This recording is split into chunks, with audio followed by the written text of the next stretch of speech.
Hey, Rick! Sorry to bother you so late at night. I hope I'm not waking you up.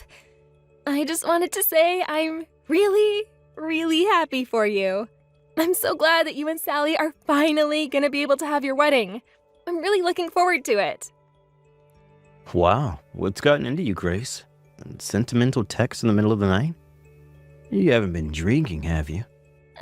In case you forgot, I'm kinda pregnant. So, yeah, no, I'm not drinking, you dork.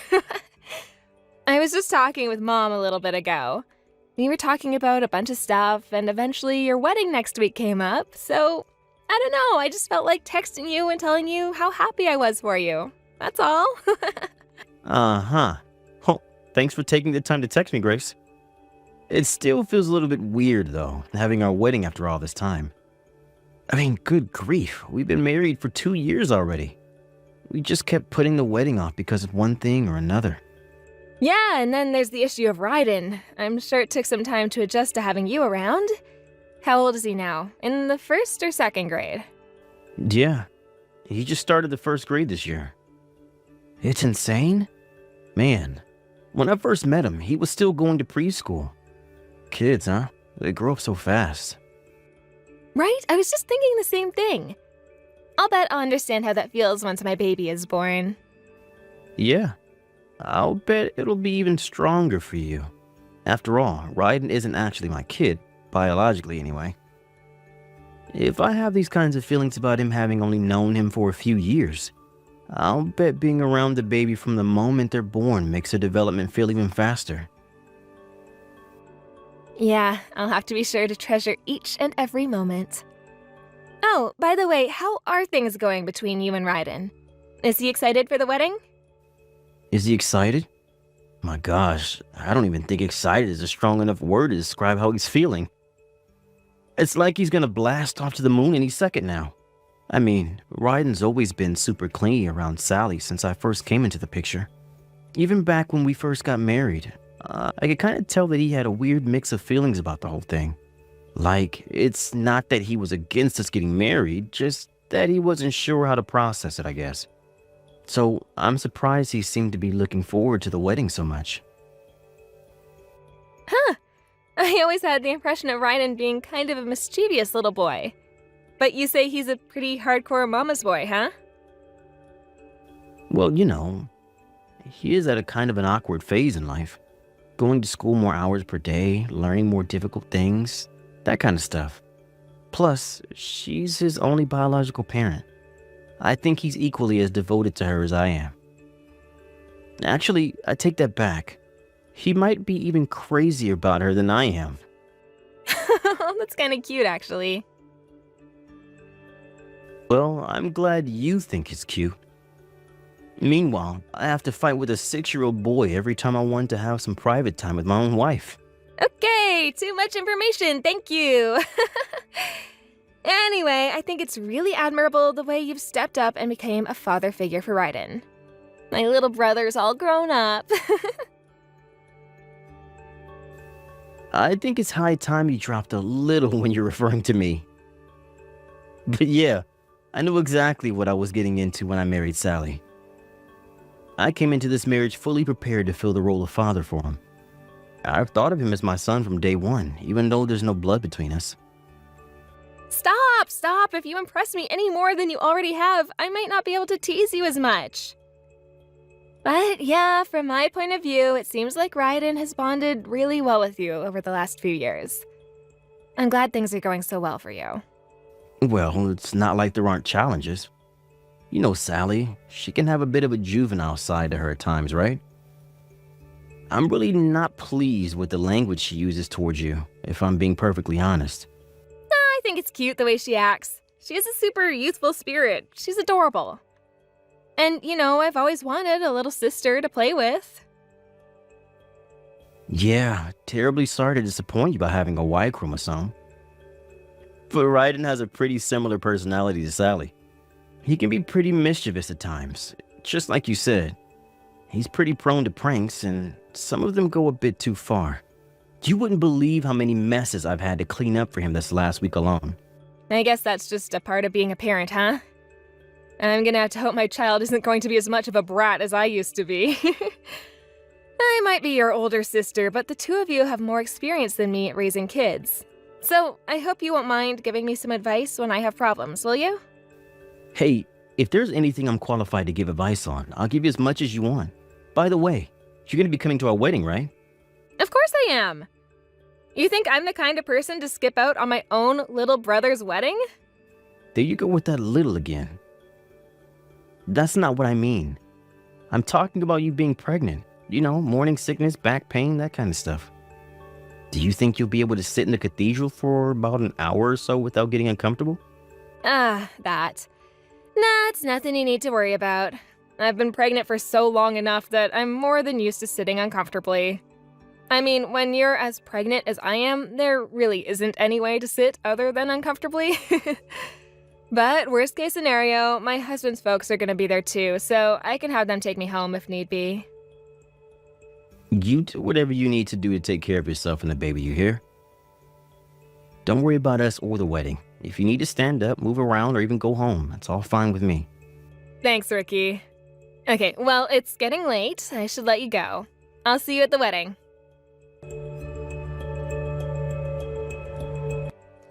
Oh my God, Grace, I saw your dress. My mom sent me a picture of you trying it on the other day. So, are you really gonna wear that dress to the wedding? Yeah, I was planning on wearing it. Why do you ask, Sally? Is there something wrong with it? Does it maybe not go well with the color theme for your wedding? No, that's not it. It's just that I don't know, it's kind of flashy, don't you think? I mean, you are pregnant after all. Are you sure you want to wear that kind of dress? Well, when you're as late in your pregnancy as I am, you don't really have much of a choice as far as dresses goes. The rental shop we went to only had this and maybe 3 or 4 other dresses that were in maternity sizes. How can I say this? So the wedding is like my wedding, right? Mine and Ricky's? And with me being the bride and all, I was just thinking, it seems kinda, call it improper, I guess, for you to be trying to get more attention than me with that dress. Plus, you're married too, so don't you think you should dress a little bit more respectfully, both to me and yourself? What? Sally, that's not it at all. I would never try to steal the show away from you. I know it's your big day. But is the dress really that gaudy? I'm honestly shocked that you would even think that way about it. For the record, I thought that was the simplest one they had at the rental shop. You really think so? If that dress is the simplest one, what in the world do all the other ones look like? Do you maybe think you could get a different one? Like, if you went to another rental shop, they might have something that would be better for you. Well, Sally, the wedding is tomorrow. I can't go out and find a new dress in the next few hours before dinner. I'm sorry, but I hope you understand that it was never my intention to stand out with this dress. Come on, seriously? You're still gonna wear that dress? Even though I told you how much it bothers me? I'm the bride. It's my big day. I don't want everyone staring at you when they should be looking at me. I don't think you'll need to worry about that. After all, no one's coming to the wedding tomorrow to see me. They're all coming to see you and Ricky. There's no way they'll be averting their eyes from the front of the room to gawk at my pregnant belly. Are you sure? Yes, I'm sure. Plus, you guys have quite the wedding plan, don't you? Ricky's been raving about how fabulous you look in your dress. I can't wait to see it. Don't worry. Once you walk down the aisle, everyone in the room is gonna have their eyes glued to you the entire time. Yeah, I guess you're right. We did plan a pretty awesome wedding. I'd even say it's gonna be way nicer than your wedding. Are you jealous? Are you kidding? I'm way too happy for you to be jealous. Sally, this is gonna be great. You worked so hard to put everything together just the way you wanted it. So for real, Sally, don't worry. Believe in yourself. It's gonna be an absolutely perfect day. How is it that you're so good with words, Grace? Like, seriously, you always know exactly the right thing to say. All I'm doing is expressing my honest opinion. I know that you're gonna remember tomorrow for the rest of your life. You're the bride, Ricky's the groom, and I'm just some woman with a big belly sitting up towards the front. No one's even gonna notice I'm there. Well, if you say so. All right then, you can go ahead and wear that dress if you really want to. But just so we're clear, you had better not do anything to stand out, got it? This is my wedding, and I don't want you doing anything that's gonna get in the way. I know, Sally, don't worry. About the only thing I can imagine happening is I maybe start to feel sick while sitting in the chapel. I'll hold back as much as I can, but there is a small chance that I might have to step outside to go to the bathroom during the ceremony. I hope you'll understand if that happens. Are you kidding? Everyone's gonna notice if someone sitting up front leaves the room. You can't do that. I'll do my best to be inconspicuous. And like I said, I'll be sure to hold back as much as I can. I'll only leave the room if it's a big emergency. So, I'll see you tomorrow, okay? You make sure to get plenty of rest tonight. You're gonna need it. Hey there, Grace. Sorry about Ryden kicking you so hard in the stomach like that. But seriously? Aren't you making way too big of a deal about this? He's only in the 1st grade, you know? How hard could he possibly have kicked? You didn't need to call an ambulance, you big drama queen. Oh, well, I guess this means you won't be coming to the wedding. Bummer, huh? Hey, just what the hell is that supposed to mean? Excuse me? Where do you get off talking to me like that? Plus, I see that you were so badly hurt that you needed an ambulance, but not bad enough that you can be texting with me right now. Was it all just for show or what? If you're looking for Grace, the doctors are looking at her in the emergency room right now. It's me, Sally. Ricky. Now you want to answer my question? Wait, Ricky? Oh, whoops. I thought it was your sister. When are you coming back to the chapel? We have to start the ceremony back up. You can marry yourself for all I care. I'm divorcing you. So let's hear it. You're LOLing about my sister not being able to be at the wedding. What's up with that? What did you say to Ryden, Sally? Hold on. What? Divorce? What are you talking about? It was just an accident.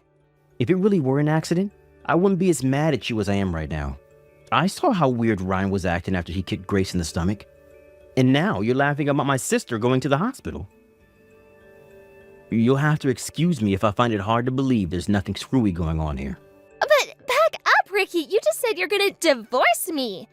What are you thinking, Ricky? Today is our wedding day. First your sister goes and interrupts the ceremony, and now you're divorcing me? What's going on with you? To what's going on with me? Our son kicked my sister so hard that her water broke.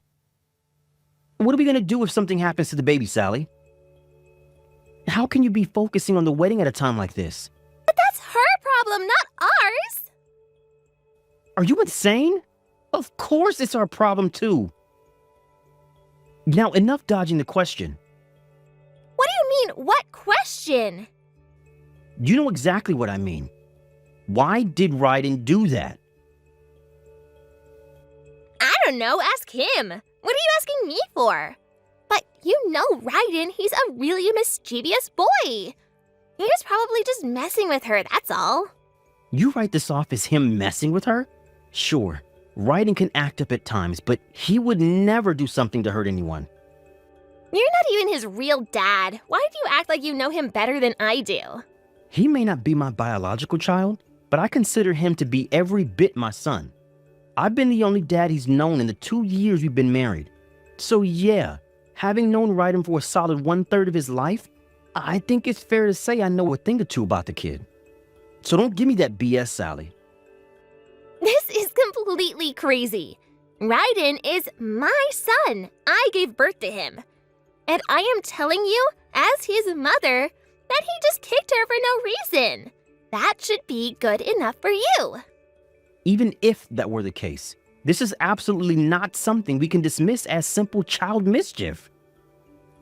Ryden's our son, and we need to take responsibility for what he did. But why would we be responsible? Ryden's only a first grader. He's a kid. Kids do bad stuff sometimes. It happens. I don't see any reason for us to be concerned about anything. It wouldn't matter if he were in elementary school or high school. As his parents, we have to take responsibility when he does something wrong.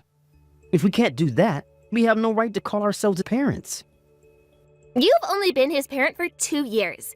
You don't have any right to be so sanctimonious about this. This isn't sanctimony. It's the plain and simple truth. In any case, the wedding is off and I'm divorcing you. We can talk more about the details later.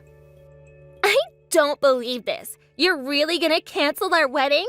I won't stand for this. Ricky, are you there?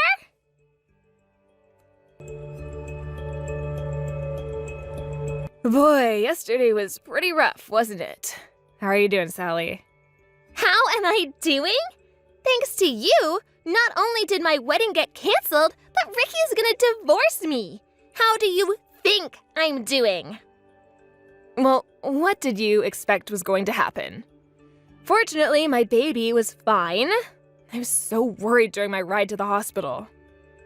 There you go again. All you ever do is think about yourself. What about me? Ricky took Ryden and left the house. It's all your fault. My fault? Please. Every single thing that happened yesterday was your fault, and everyone else was the victim of your actions. That includes me, my baby, Ricky, and even Ryden. What are you trying to say? So after I got taken to the hospital yesterday, Ricky took Ryden and went to my parents' house, right? Once they got there, Ricky sat Ryden down and had a little talk with him about what happened. Oh, what did Ryden say? Not that I'm concerned or anything. Oh, I think you know what he told us. He told us that you told him to kick me. Would you mind explaining that?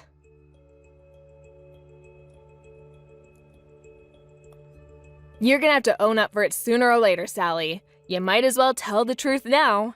You put me and my baby's life in grave danger. I'm not gonna let you clam up now that you've been found out. Why did you do that, Sally? Because you were getting all the attention. What? Are you talking about my dress? Duh! How could you show up at my wedding dressed like that? You were obviously trying to steal the show from me. We already talked about that. You saw the picture, right? You said you were fine with it. Yeah, well, it looked a lot different in person. How dare you wear a prettier dress than me on what is supposed to be the happiest day of my life? How could you do that to me? I didn't do anything to you, Sally. I just wore a dress. No one but you thought I looked prettier than you. Including me, I thought you looked great. You don't really mean that. I see right through you, you narcissistic attention whore. You think you're prettier than me. You were intentionally ruining my wedding day. That's ridiculous, Sally. But I could have gotten past this easily if your beef with me stayed between us. How dare you use your own child in your personal vendetta against me? What's wrong with that? He's my son, isn't he? I get to use him however way I want. Ryden was a perfectly well-behaved boy that day. He did exactly what his mother told him to do. Whew, wow, it looks like it won't do any good to talk to you about this. I really wish things didn't have to turn out this way, Sally. I always treated you like you were my own little sister. Well, I always hated you. So, are we done here? Can I go now? No, this isn't over yet. Not by a long shot. You still need to take responsibility for what Ryden did. What you did was a crime, Sally. How is anything I did a crime? All I did was tell my son to do something. I didn't actually do it. I may not be a lawyer, but even I know you can't instruct someone to commit a crime. When you told Ryden to kick me in the stomach, you were instructing him to commit assault. Based on the circumstances, you could have even been charged with attempted murder of my baby. So yeah, you've done more than enough to merit getting arrested. Arrested? You're joking, right? You instructed a child to attack a pregnant woman. The police are going to be very, very unhappy with you. And since you just admitted to what you did in your text just now, I have more than enough evidence to press charges against you. Wait, you can't do that. If I get arrested, what's gonna happen to Ryden? Are you gonna send Ryden's mother to prison? Don't worry about him. Ryden will be in the capable hands of his father, Ricky. And that's another thing I wanted to tell you. Ryden feels absolutely awful about what he did. What do you mean? From what Ricky tells me, Ryden was weeping bitterly the whole time the two of you were talking. He was terrified that my baby was gonna be hurt. How does that make you feel, Sally? A first-grade boy has more of a conscience than you. But why would he feel bad about anything? He only did what I told him to do. You might have given the instructions, but Ryden was the one who actually had to do your dirty work. I doubt he'll forget about this for as long as he lives. That's just how serious what you made him do was. Your act of petty jealousy is gonna become a lifelong trauma for your own son. But I shouldn't get arrested for that. I don't want to go to prison. Really? I think you'd be glad to go. What? Are you some kind of moron? Why on earth would I want to go to prison? Well, you hate being around people who are prettier than you, right? You'll love being in prison then. There won't be anyone prettier than you in there. Although, the other inmates might not like you being prettier than them, so I suggest you watch your back.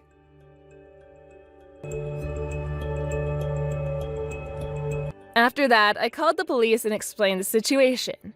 Sally was promptly arrested the very same day. Thanks to the evidence Sally was kind enough to provide me, the prosecutors were able to file charges within an hour. She was found guilty of all charges and sentenced to hard time behind bars. As for Ryden, who I see as the primary victim of Sally's maleficence, he's currently living with Ricky. Poor Ryden. He felt really, really bad about what his mom made him do. But once my baby was born and Ryden met her for the first time, it was like he was a completely different person. I'm sure it was reassuring for him to see the baby born perfectly healthy. Once Sally gets out of prison, I'm sure she'll be coming back for Ryden, but Ricky isn't going to give him up without a fight. He is currently talking with his lawyers to discuss their options to remove custody from Sally entirely. Due to how serious Sally's crimes were, they tell him that obtaining sole custody of Ryden should be a piece of cake. We're all super excited to watch Ryden and my baby grow up together and looking forward to continuing life as a big, happy family. Hey, Marshall, just checking in.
thought I was going to be married to my office desk for the next 40 years.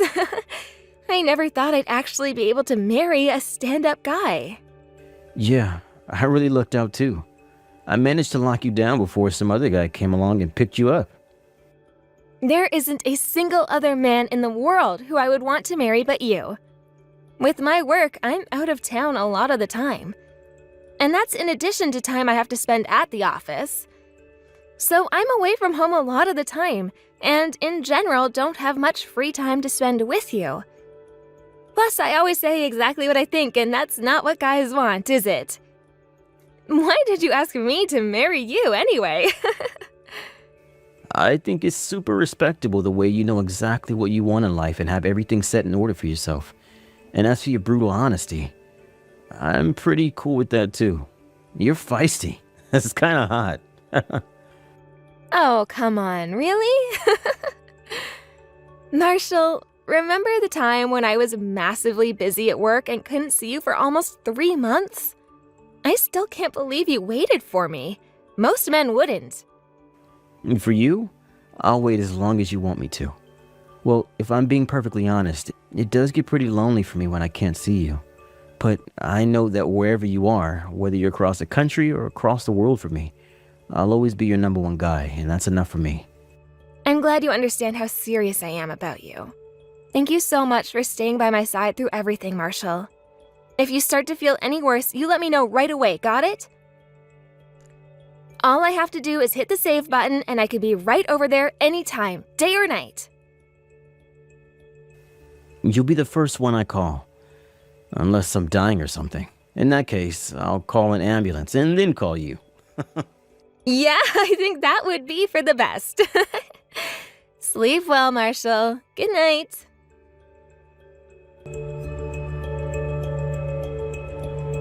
Hey, Elena, I'm really sorry about this, but I have to cancel on you. I'm not going to be able to go and see you today after all. Oh no, what's the matter? Did something come up? It's an awful mess. Gonna take forever to get everything cleaned up and back to normal. Oh, are you alright? I mean, tomorrow is our wedding day. Yeah, that won't be a problem. There's no way the guys here would make me come into work on my own freaking wedding day. It'll have me up later than I'd like to be, but I'm pretty sure I can take care of this all tonight. Are you sure? You're gonna be able to get home and get enough sleep for tomorrow, right? Don't worry, this won't be an all-nighter. I promise I will definitely be on time. You can count on me. Okay, I trust you, Marshall. Well, I'm gonna leave straight from here to go to the chapel tomorrow. Gotcha.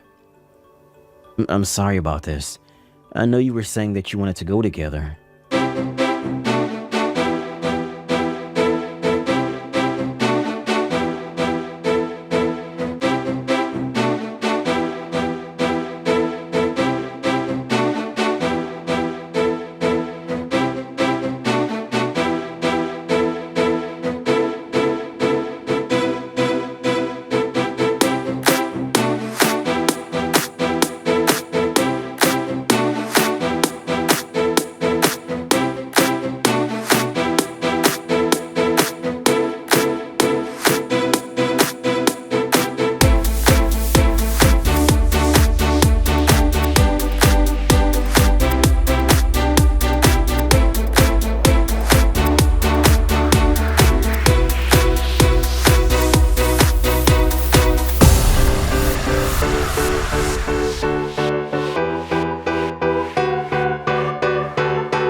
I locked myself in the bathroom downstairs ever since I got here. Childish, I know. I'm sorry. I see. What's going on? I just got to the dressing room and I expected to see you there, but it was totally empty. I don't see your mom or anyone else around either. Where's my bride? I was hoping to sneak a peek at your beautiful white dress before the ceremony starts. I know you're not supposed to do that, but I couldn't help myself. My mom and I found your kid, so we're taking him over to his mother's house right now. Huh? My kid? It seems as though you haven't been entirely honest with me, have you, Marshall? You never told me you were married. Had I known, things would have gone much differently between us. As in, nothing would have happened between us. I have no idea what you're talking about. I'm married? Don't be silly, babe. I'm not married yet. We still haven't had our wedding yet. You're jumping the gun a little bit. While I was getting dressed in the changing room, I heard the voice of a crying little boy through the window. When we looked outside, we saw a boy crouched down in the back alley behind the chapel, crying his eyes out. So we went over to see if he was okay. Would you like to know what he told us, Marshall? He said his father slapped him in the face and told him to go home. That's weird. What kind of father hits his own son like that? It is weird, isn't it? It's positively perplexing. I mean, none of the guests today have any children that young. I guess he must live in one of the houses around here then. You know where he lives, Marshall. Seriously, how long are you going to pretend like nothing is going on? The child lives with you because he's your child. We just dropped him off with your wife, so we know everything. It's over. You said you locked yourself in the bathroom, right? That much was true. But it wasn't because you were nervous. You were just hiding in there and waiting for your wife and son to leave. That's not true. It must be an old girlfriend of mine. Yeah, that's who it is. Damn, that woman was always so clingy. How can she still be trying to get back together with me on my wedding day? What a psycho. She showed us pictures of the two of you together on her phone. They were from last week. She was planning on confronting you during the ceremony, but you saw them pulling up in their parking lot and ruined their plan. And another thing, we saw the big argument you two were having just now. You know, where you were trying to physically force her back into her car and shouting at her to go home? That's not what happened. I know it looks bad, but give me a minute to explain. I can clear everything up. But we don't have time to have that conversation right now. It's a long story. We've got to get back to the chapel. Our wedding is going to start soon. Did you really think I was gonna let the wedding go forward like normal, knowing everything that I now know? The wedding is off, Marshall, and so is our engagement. Elena, please. I'm begging you. Give me a chance to explain everything to you. It's all one big misunderstanding, and if you'll listen to me, I'm sure you'll come to see things from my point of view. You can't just break up with me without giving me my chance to give you my side of the story. That's not fair. We've already set a time for tomorrow when we'll have our formal discussion, Marshall. You can wait until then to tell us whatever nonsense you mean by your side of the story. No, this can't wait until tomorrow. You've already made the decision to break up with me without even talking to me. And so what if I have? Do you think there is anything you could possibly say to me that would change my mind? It would be one thing if it was just going to be the two of us talking things out, but your parents are going to be there too. Plus you're bringing a lawyer, right? I want to have a one-on-one discussion with you. I know that if you give me the chance, I can make you understand my feelings. Your feelings?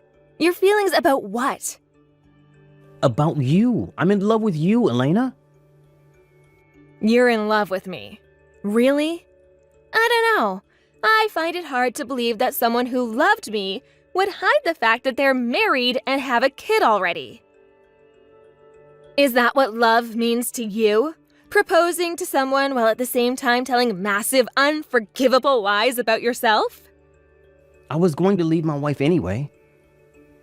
I am aware of that.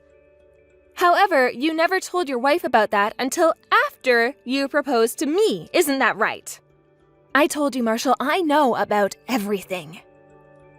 Okay, yeah, I can own that one. It's true, I didn't tell my wife about leaving her until after we decided to get married. But I've been wanting to leave her for a really long time. Okay then, so why didn't you leave her sooner? Typically, people don't propose marriage to someone while they are still married. I couldn't do that. We have a kid together. None of this changes the fact that you never told me about any of this. You always told me you were single. I'm sorry. I was always intending to tell you when the time was right. I mean, why do you think I've been in such poor health lately? The insomnia, the low energy, all of that? It's all because I knew that as our wedding day got closer and closer, I would need to break the news to you soon. And well, it was really just hard for me to come out and say it. I was too nervous. That's your fault for putting yourself in that position. It's not my fault. I was trying to get my wife to consent to an amicable divorce, but she kept digging her heels in. She wouldn't listen to reason. Stop blaming everyone but yourself, Marshall. You were 100% in the wrong for hiding the truth from me up until our wedding day. End of story. And to think, if it weren't for me hearing your son crying from through the window, I might have actually gone through with marrying you. Is that why you told me you were an orphan? You were afraid of your parents finding out that you were engaged to another woman while still married to your wife? I just found out that they're not dead. They're alive and well. Did you ever tell me the truth about anything? Is your name really Marshall? How can I marry someone who has never, ever been honest with me? I'm sorry, Elena. Really, I am. I just thought if you found out I was married, you'd break up with me. Oh yeah?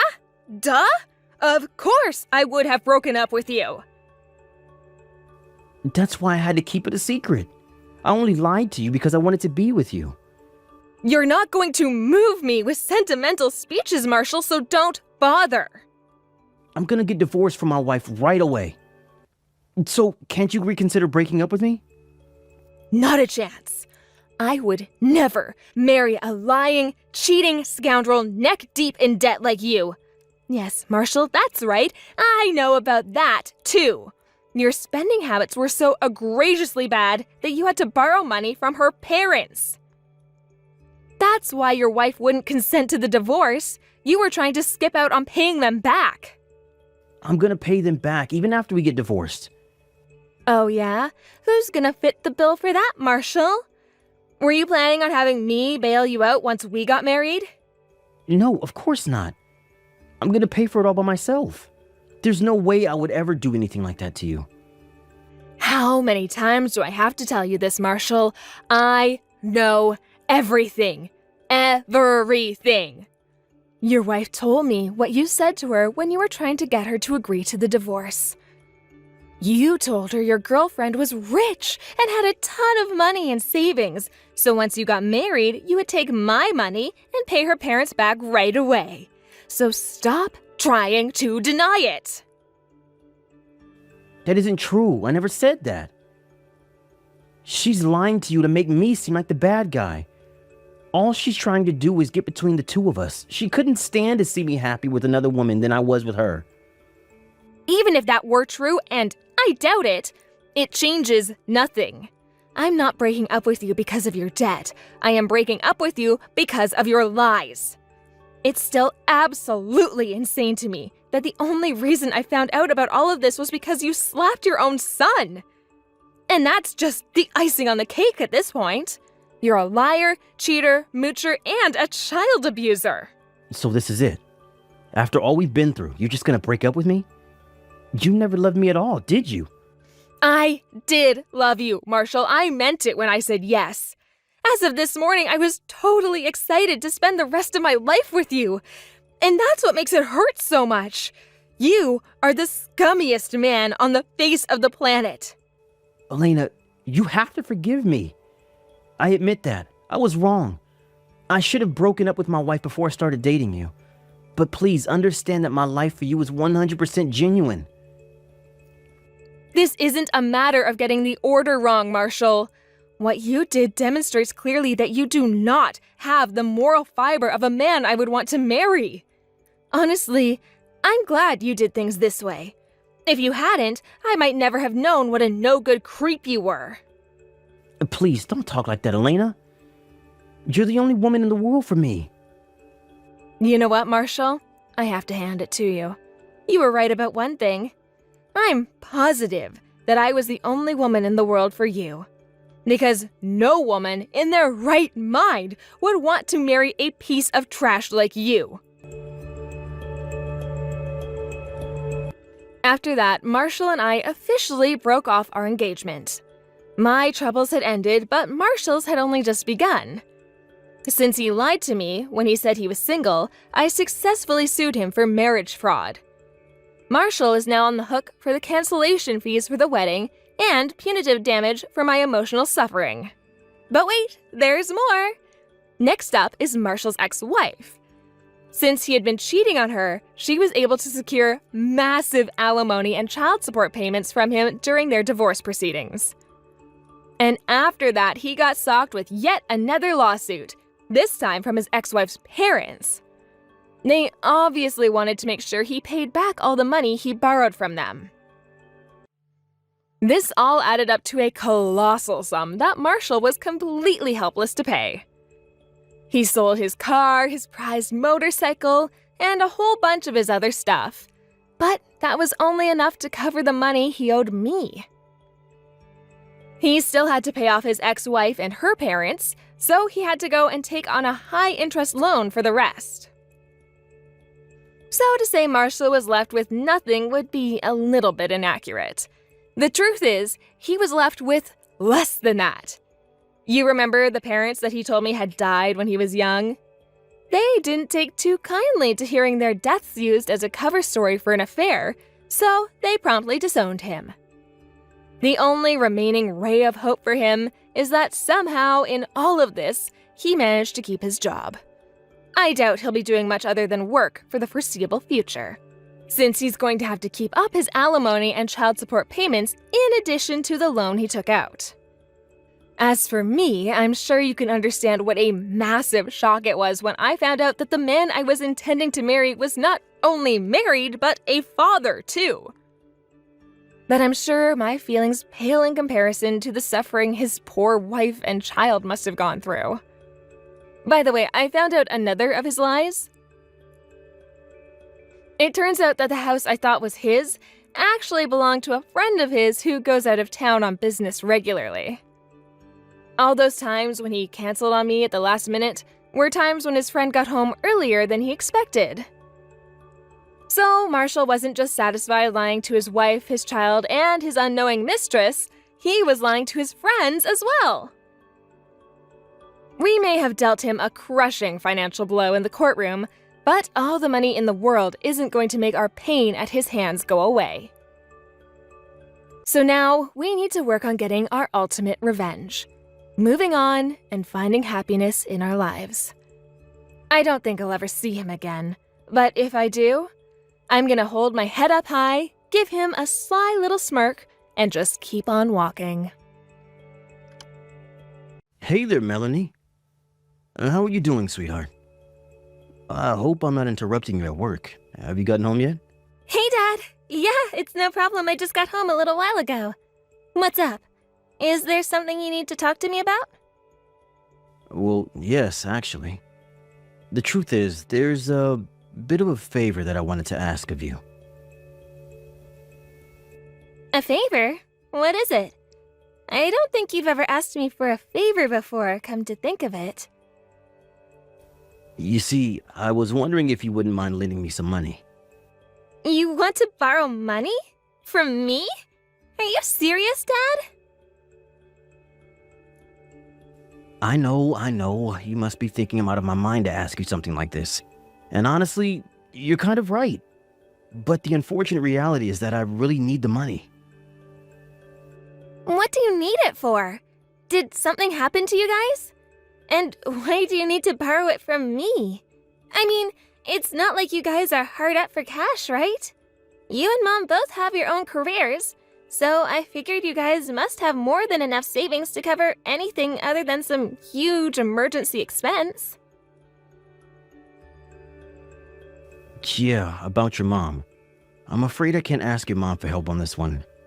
That's why I'm texting you right now. Wait, so you want to borrow money from me, but you're trying to keep it a secret from Mom? That makes it pretty hard to agree to loan you the money, Dad. Just what is it that you're planning to buy with the money anyway? Well, I can tell you, but if you do, you have to promise that you won't tell your mom, okay? Dad, whether or not I can keep it a secret from Mom is gonna depend on what it is.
Has all been settled. I'm gonna come clean to your mom about the whole thing, I promise.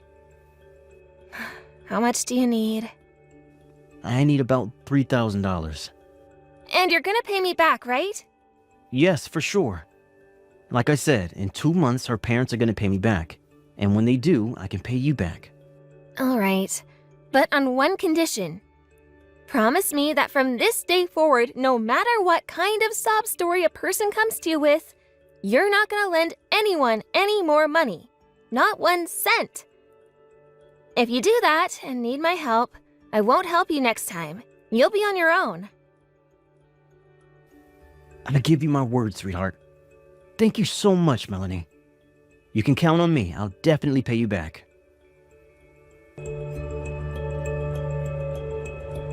Hey there, Melanie. Are you free right now? Yeah, Dad, what is it? I wanted to thank you again for loaning me that money a few weeks back. I really appreciate it. Yeah. For what it's worth, I'm still really worried about whether you'll be able to repay me or not. Yeah, I would be too. This is no laughing matter, Dad. I mean, seriously? You borrowed money from your daughter. You're right. I'm pathetic, I know. I feel like a total jerk. I bet you're hoping I get hit by a car so you can get my insurance money. That's going a bit too far. You might think so now, but that's gonna change very soon because I need to borrow some more money from you, Melanie. I don't believe this. Are you kidding me? I wish I were. I need another $1,000. That does it, Dad. I'm not gonna stand for this. I'm gonna talk to Mom and tell her everything. No, don't do that, please. It's not what you think. I have a perfectly good reason for this. Oh yeah? You've got 1 minute to convince me not to go to Mom. Go. Okay, so the truth is that I really needed $5,000. I just didn't want to put that much of a burden on you, so I only borrowed part of the amount rather than the whole thing. I figured that I could manage to come up with the extra $2,000 by myself. Uh-huh. How? Well, I've been working odd jobs for cash under the table after work just about every day. So that's why you've been staying out late recently? Wait a minute, why do you know about that? You have an apartment now. You're not living with us. Oh no, did you talk to Mom already? No, that's not it. I've kept your secret for you. Mom called me herself and told me about that. She called you? Oh no, what did she say? All she told me was that you've been acting strange lately. Strange how? She wasn't too specific. She just told me you've been coming home a lot later than usual recently. Also that you're going to work, even on your weekends and days off. Oh. Oh, plus she said that you started buying her cakes and cookies and stuff on your way back home from work? What's the deal with that? Are you trying to butter her up to keep her from getting suspicious? I wasn't really intending to do that, but I guess subconsciously that's probably why. Huh. Well, it's not working. Doing weird stuff like that is only gonna make her even more suspicious. I'm telling you, Dad, you need to come clean. And I will, like I told you. I'll tell her everything once I get the money back. All I need is another $1,000. What do you say? Is that really all you need? Are you gonna ask me for more in a few weeks? How much have you made doing those odd jobs you talked about? As of today, about 500. But I know that I can come up with the last couple $100 by myself, honest. I'm gonna give you the whole 2,000. Take that, pay the whole thing off, and be done with it. Are you sure you'd be okay with that? Like I said, I don't want to get another afternoon text asking me for more money later. Mom is already worried enough about you, so stop working late, go home, and be with Mom. I'll wire the money to your account later today. Thank you so much, Melanie. You're a better daughter than I could ever hope for. I'll quit doing my odd jobs, okay? I promise I'm gonna go straight home after work and put your mom at ease. Make sure you do. Oh, by the way, I saw this on TV the other day. I guess a new cafe opened up near your office, right? Yeah, well, I doubt it's anything you'd be interested in. It's become something of a hangout for young people in the area. Are they very busy? Yeah, kinda. They have a lot of followers on all their social media accounts, and whenever I go by, there's a pretty long line. Think it would be less busy to go on a weekday afternoon? Yeah. I guess it would probably be a bit less crowded. What, are you gonna try and make it up to me by taking me out to lunch or something? You don't need to do that. No, that's not what I was intending at all. Besides, your guys' wedding anniversary is coming up soon. Once you pay me back what you owe me, take the money you made from your side jobs and take Mom out to a nice dinner. Yeah, you're right. I think I'll just do that. Man, how did a guy like me raise an upstanding young lady like you? You don't deserve to have to cover for your dad's mistakes. And I swear this will be the last time this ever happens. Thanks for taking me out to lunch today, Mom. Oh, and also for giving me the money from Dad. It's no problem at all, dear. I was just the delivery woman. But I must say it makes me a bit concerned.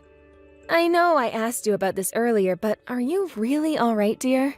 Is something wrong? Are you having trouble making ends meet by yourself? No, it's nothing like that. Well, if you say so. Your father was unusually secretive when he told me to give you the money. He told me to just hand it over to you and not ask any questions. But he did also say that when the time was right, he would tell me more about what's going on. Yeah, from what I know of the situation, I'm pretty sure Dad's gonna fill in the blanks for you sometime in the near future. He will?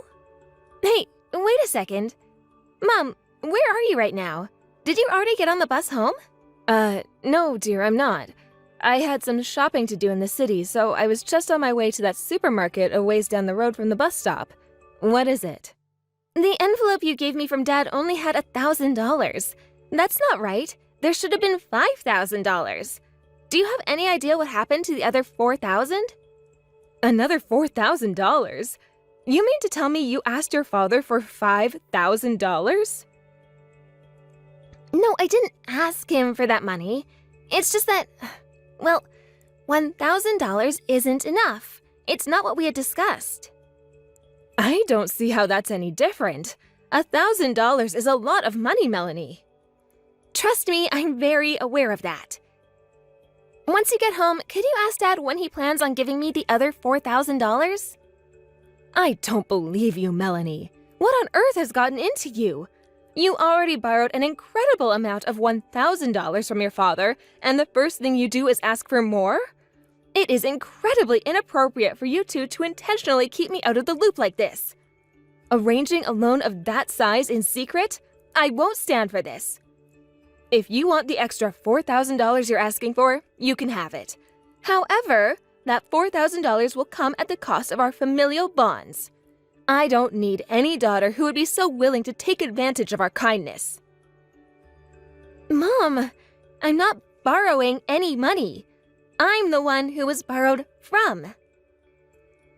What? I don't understand. Oh no. Mom, what did Dad tell you when he handed you the envelope? I want to know everything he said.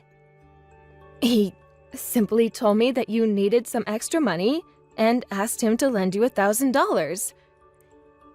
I asked him what you said you needed it for, and that's when he told me not to ask any questions.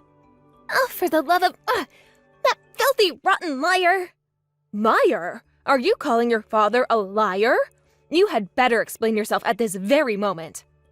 Gladly. About a month ago, I loaned Dad $3,000. You did? Yep, but apparently that wasn't enough.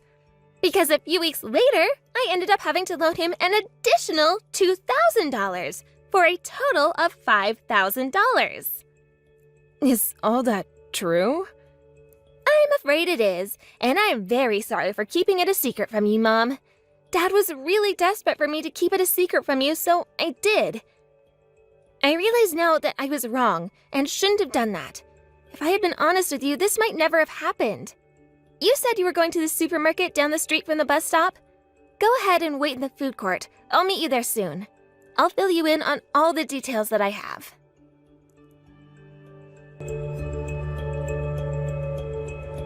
Hey, Dad. I'm assuming you know what I'm going to ask you about. When are you going to return the rest of the money I loaned you? I loaned you $5,000, but you only gave me back $1,000. Where's the other $4,000? I'm so sorry, Melanie. I know I told you that my subordinates' parents said that they would pay me back the $5,000. But now they're telling me that they need more time to put together the money. That's terribly unfortunate for them, but that doesn't change anything about the deal between you and me. I know. Don't worry. I'll get you the money back, I promise. Mom tells me you're going to be out of the house the whole day today. Again. Are you going back to doing your side jobs? Yeah, I know I told you I was gonna quit, but I had no choice. If I don't do this extra work, I'll never be able to pay you back. I want to get this dealt with as soon as possible. You understand, right? Don't you think it's about time you stopped? But Melanie, how am I supposed to pay you back if I don't do any extra work? I'm not talking about your side jobs. Huh? Then what are you talking about? I think you know.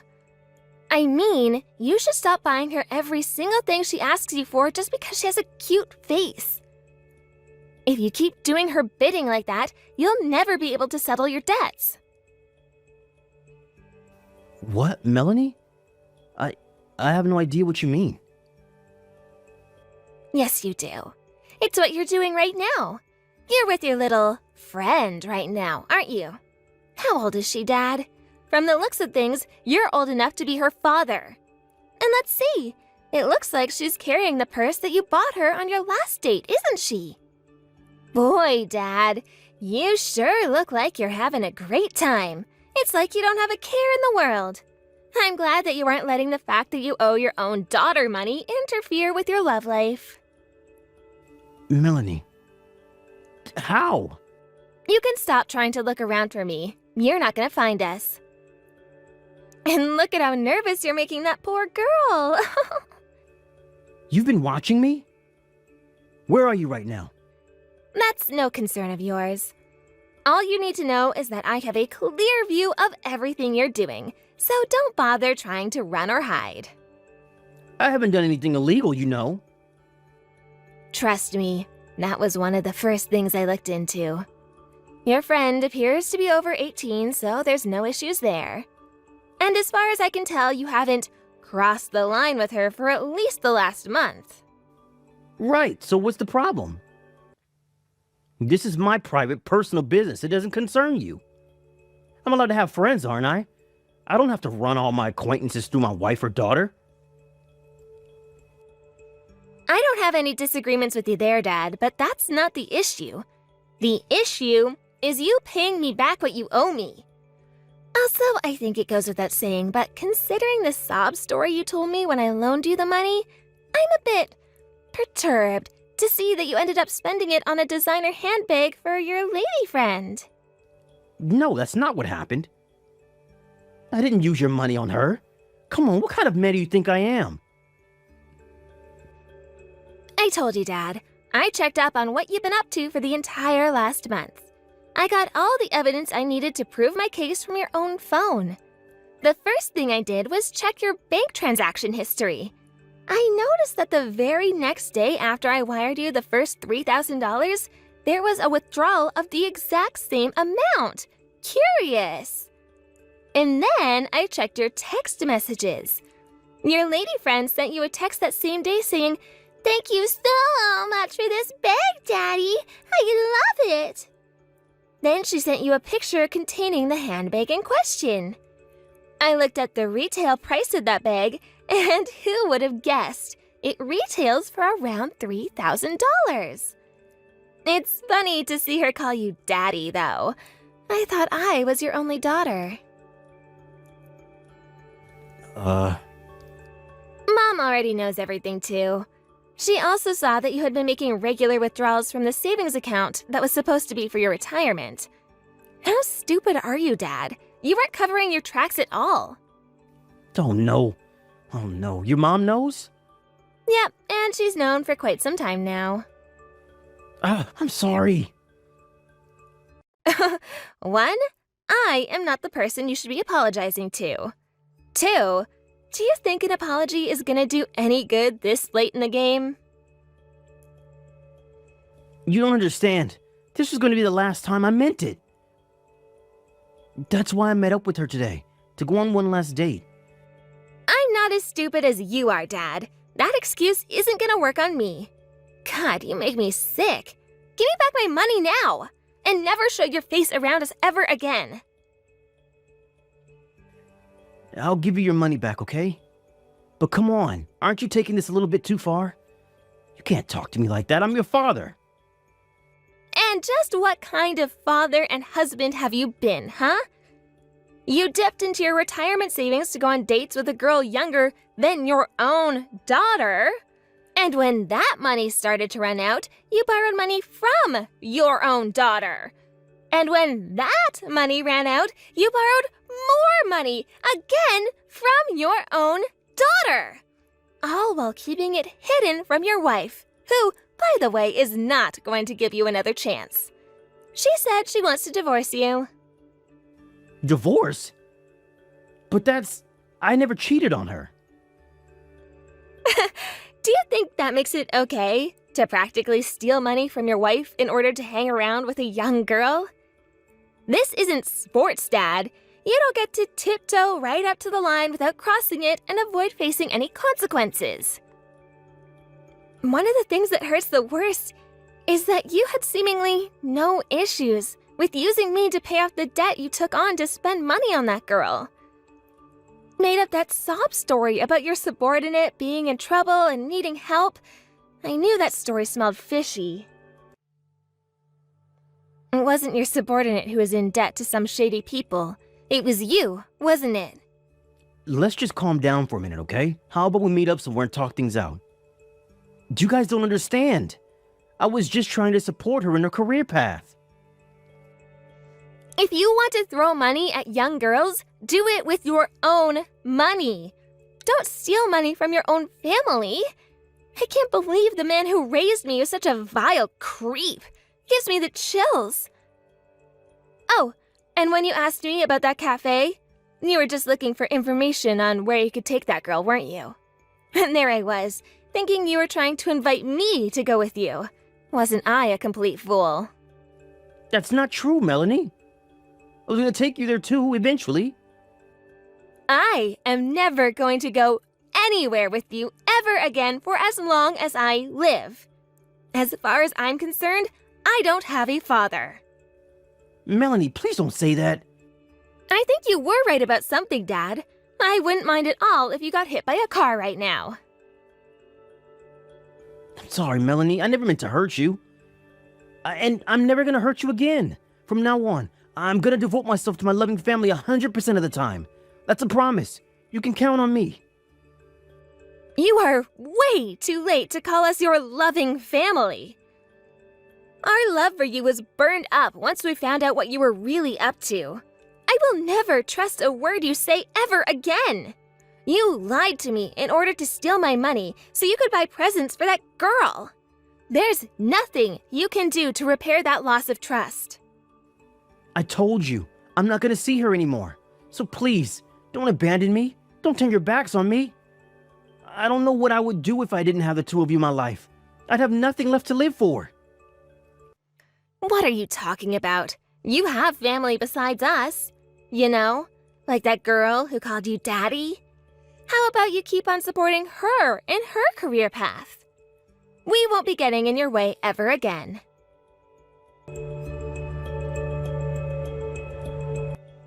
After that last text exchange, my dad abandoned his date on the spot and rushed home. When he got there, he was just in time to see me and my mom pack the last of his things into a cardboard box and set it outside on the sidewalk. He tried his best to give a groveling apology, but it didn't do any good. My mom and dad got divorced a week later. From what I was able to gather by looking through my dad's phone, he was telling the truth about not having a physical relationship. But I'm pretty sure that's just because she was stringing him along. If he'd had the opportunity, I'm 100% sure he would have taken it. After seeing everything we saw, in all honesty, my mom and I were more disgusted and disappointed than we were angry. But right now, we don't have any feelings left for him at all. When they were negotiating the property division, my mom submitted into evidence an itemized list of all the money Dad had spent on that girl. As a result, he was left with practically nothing. And most of that practically nothing went towards paying me back for the money I loaned him. The rest was hardly enough to live on, so he was forced to start over from scratch by himself, newly single as a middle-aged man. I think by now it has finally gotten through to him just how awful what he did to Mom and me was. Because of his actions, there's no longer anyone in the world left who would actually help him out if he needed it. I don't plan to ever speak to or see him again. I won't even go to his funeral. As for my mom, she took the money she was awarded in the divorce and moved into a nice little condo close to my apartment. She's still got her job too, so I don't think she'll have any trouble with saving up for her retirement. Mom and I both thought that we were a normal family and that Dad was a normal, hard-working man. We have no idea why he turned to spending time and money on young girls for comfort. For a time, we tried to think if there was possibly something that we did to him that would have led to this. But in the end, we came to the conclusion that he was just your average, dirty old man who likes them young. Our goal for now is to forget that he ever existed in the first place. And the first step on that journey is to take a nice, luxurious vacation, just the two of us.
can't believe how much work there is for me to do today. I think I might end up coming home late from work tonight. There's just so much. I was just wondering if my sister and all them had already gone home or if they were still there.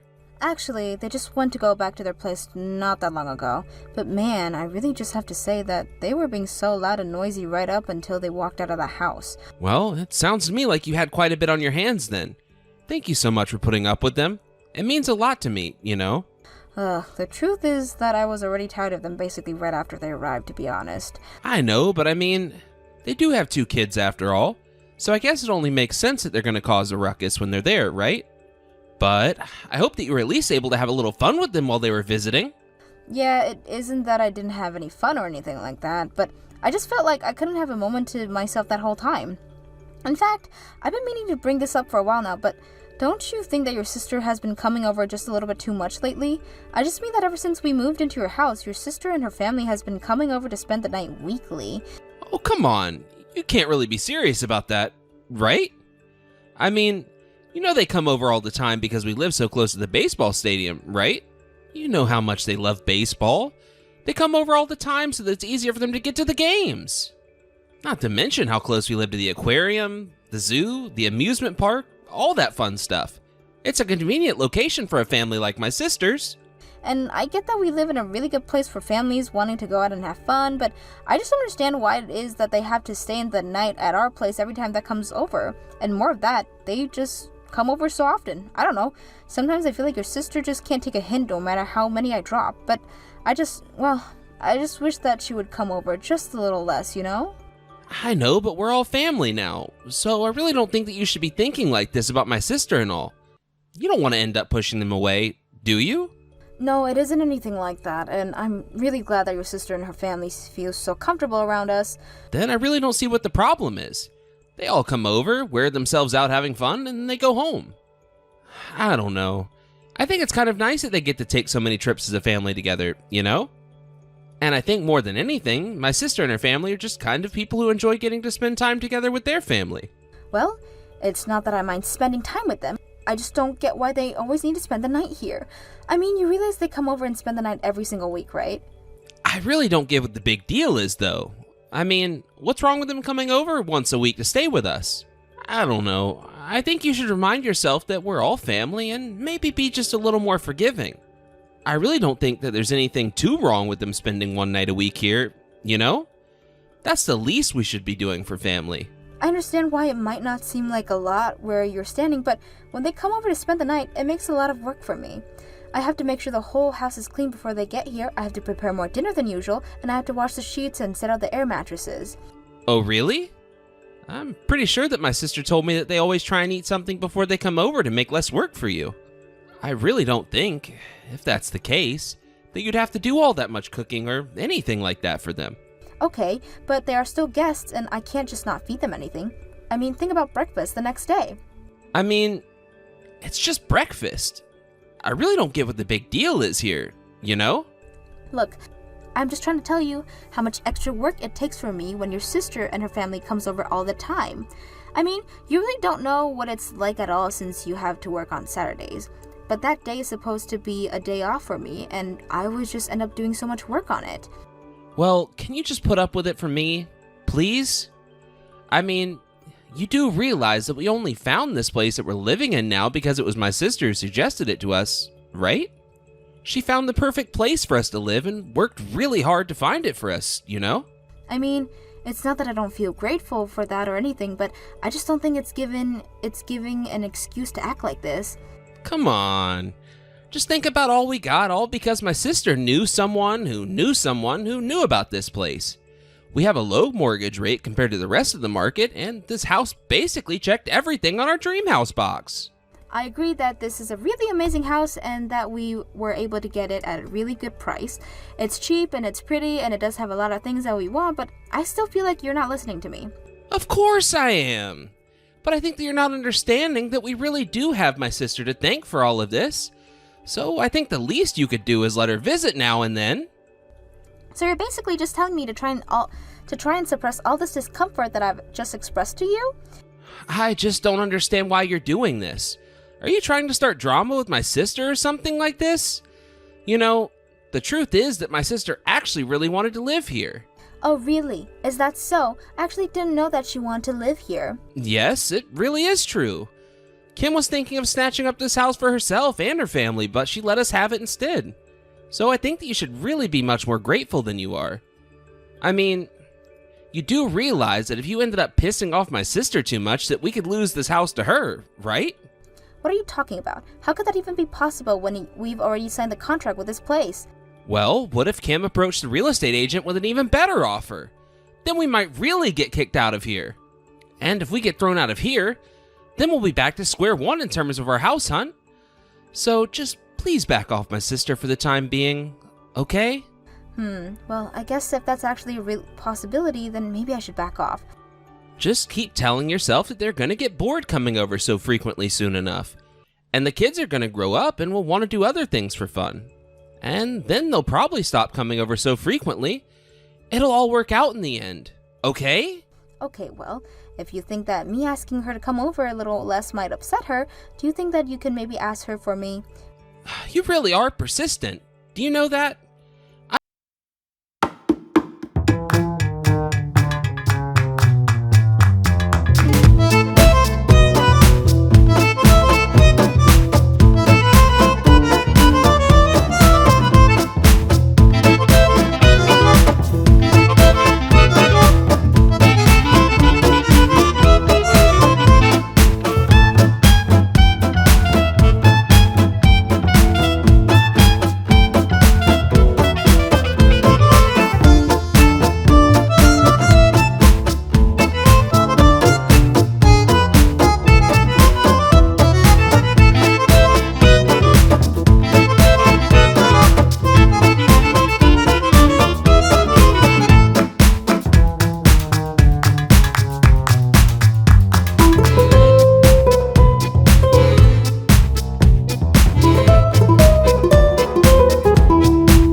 Hey Miranda, are you there? I was just wanting to say that we're looking forward to seeing you this weekend, and I also just wanted to tell you that you don't have to worry about preparing any kind of food for us. We'll be sure to eat before we come over.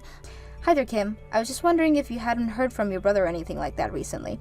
I mean, has he talked to you at all about you staying here or anything like that? No, I don't really think that I've heard anything from Chuck about us spending the night. Actually, we really haven't talked at all for the past few months now that I think about it. Oh, really? Is that so? I guess that I should have known. He really is just a slippery little snake sometimes. What do you mean? Did something happen between the two of you? Is everything okay? Kim, I'm really sorry to this, and I hope you know that I'm not wanting to be rude at all, but... Well, I just have to say this. Please stop coming over and stay at our house every single week. I don't mind if your family come over and spend the night every now and then, of course, but you're just coming over much too frequently. Wait a second, are you telling me not to spend the night at your place anymore? I'm not saying that you can't ever again, I'm just saying that I'm starting to reach my limits with how frequently it's happening. And if you keep doing this every week, then I just don't get any time off to myself and I get really worn out. Well, I understand all of what you're saying, but you do realize that it's in your housing contract that my family and I are allowed to do that, right? I mean, you also signed the contract, so I just assumed that you were aware of that rule. Wait a second, what? Sorry, what contract is this that you're talking about? Well, I mean, it's the contract you signed to rent this place from us. In exchange for us coming over to spend the night once a week, you all get to rent and live in our vacation home. Vacation home? I'm sorry. I'm a little confused. I thought that the person who owned this house was some acquaintance of yours, no? What? No, of course not. Nothing like that at all. That house belongs to my family and it's our vacation home. We just renting it out to you. But then Chuck told me that there was a company that we were working with. I thought that we were renting this place as our own home. No company or anything like that, but are you really telling me that you haven't heard anything from my brother at all? I mean, we were letting you live there for free after all. But I am just really not understanding anything right now. Chuck told me that we were paying off this house and then we got it through an acquaintance of yours. Not only that, but we've been paying about $1,000 a month for this place.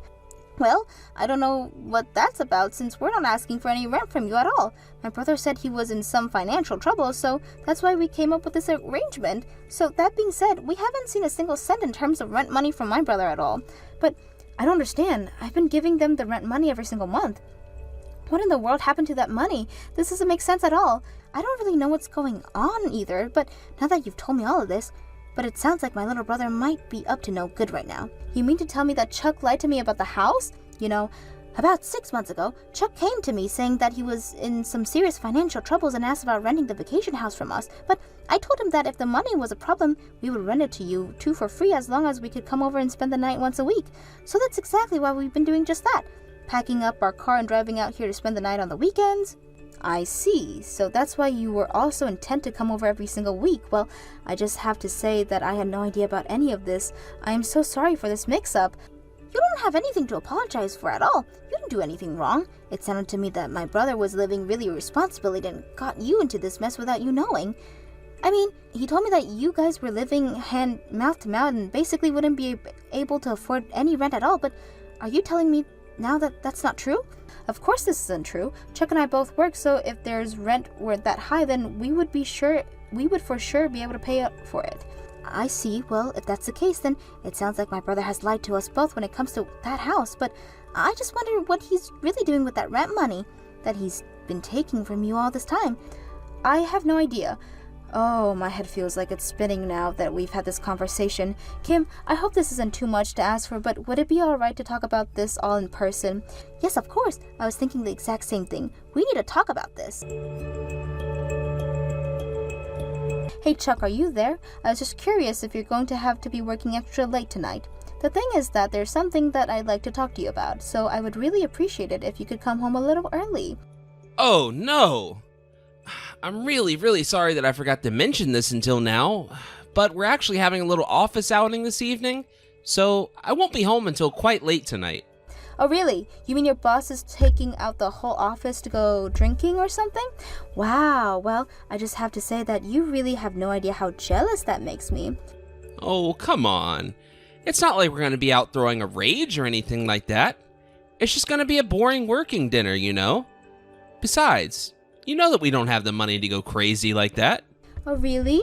Are you sure about that? What happened to the thousands of dollars that I gave you the other day? What in the world are you talking about?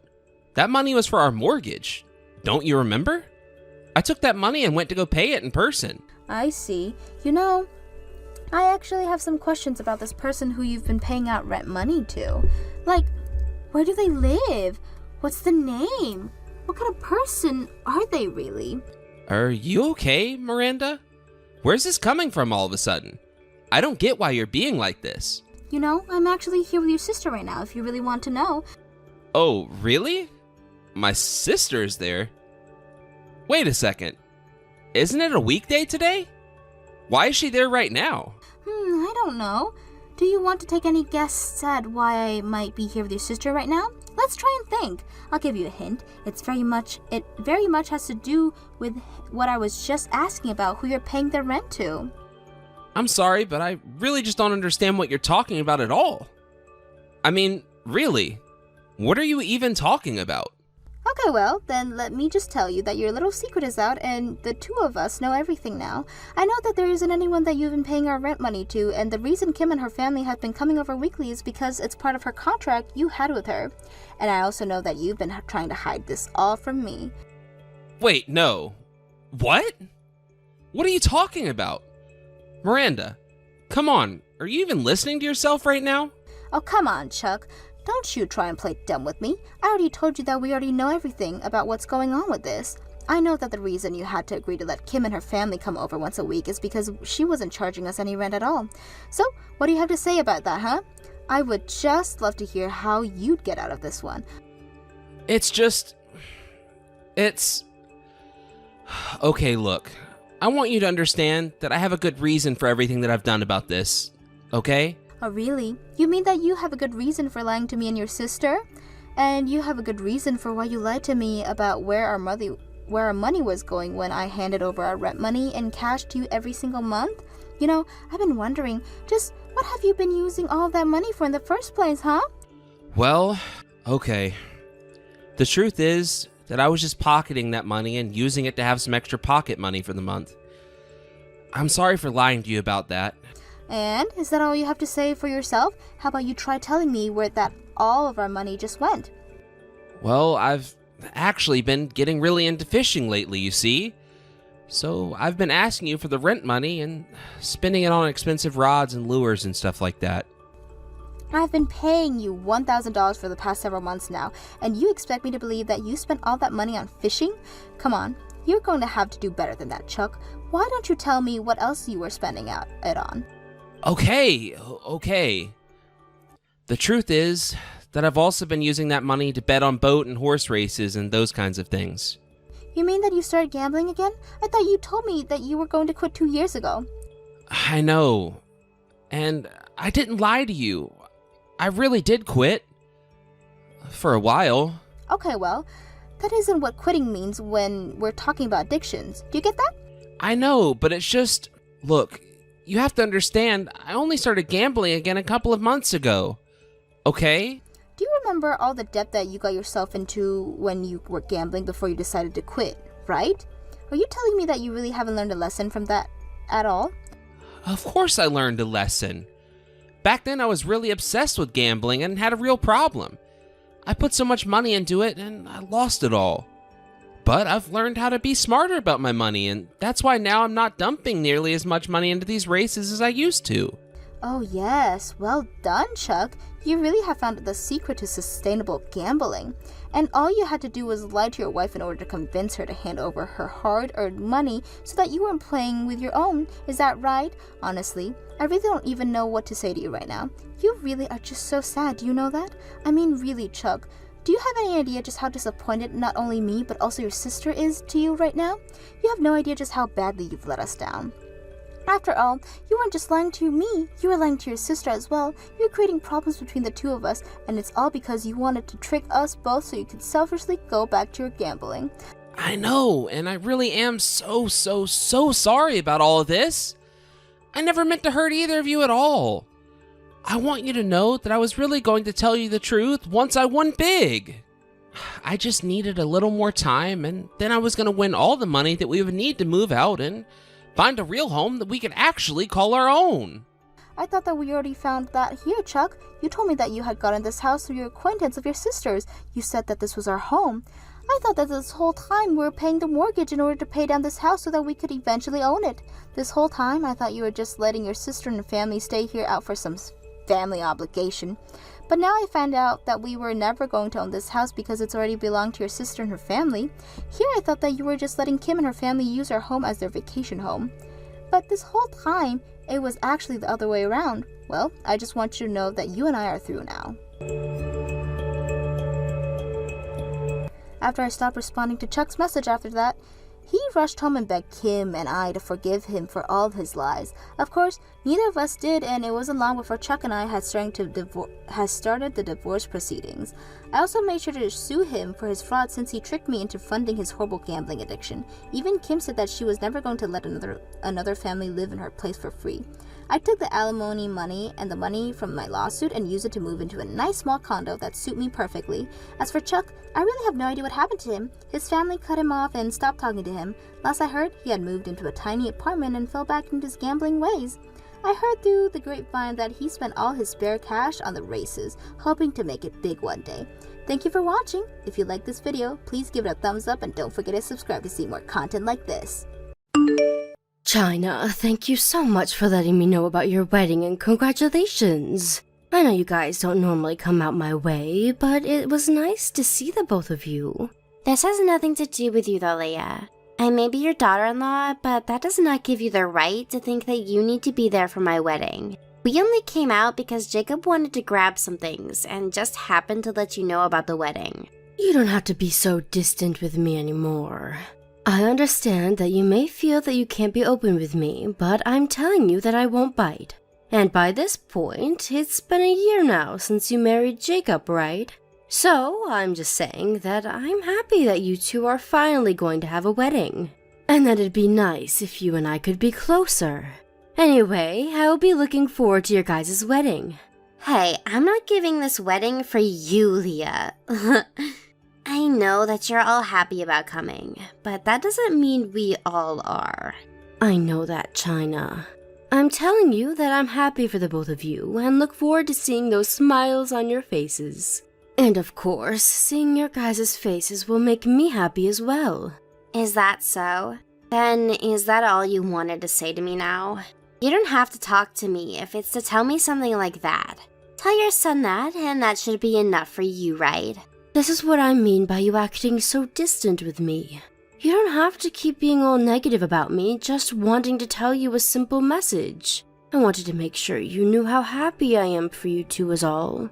Telling you that shouldn't be a problem, right? Well, if that's all you have to say, then I guess.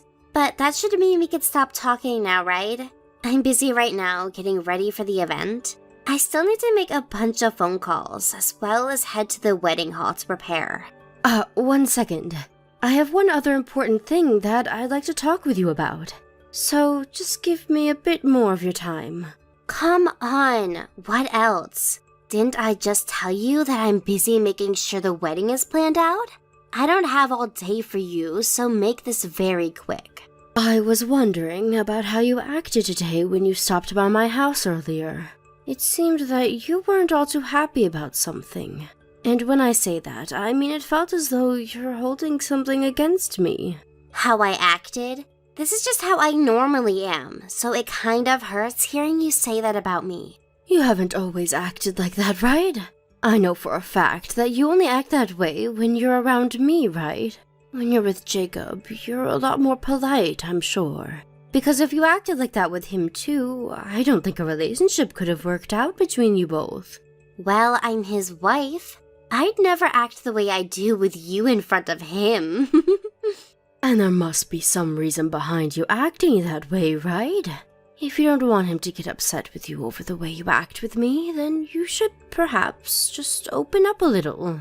You can tell me anything, and I'll make sure not to take it personally. When I'm around you? No, I don't think I will open up.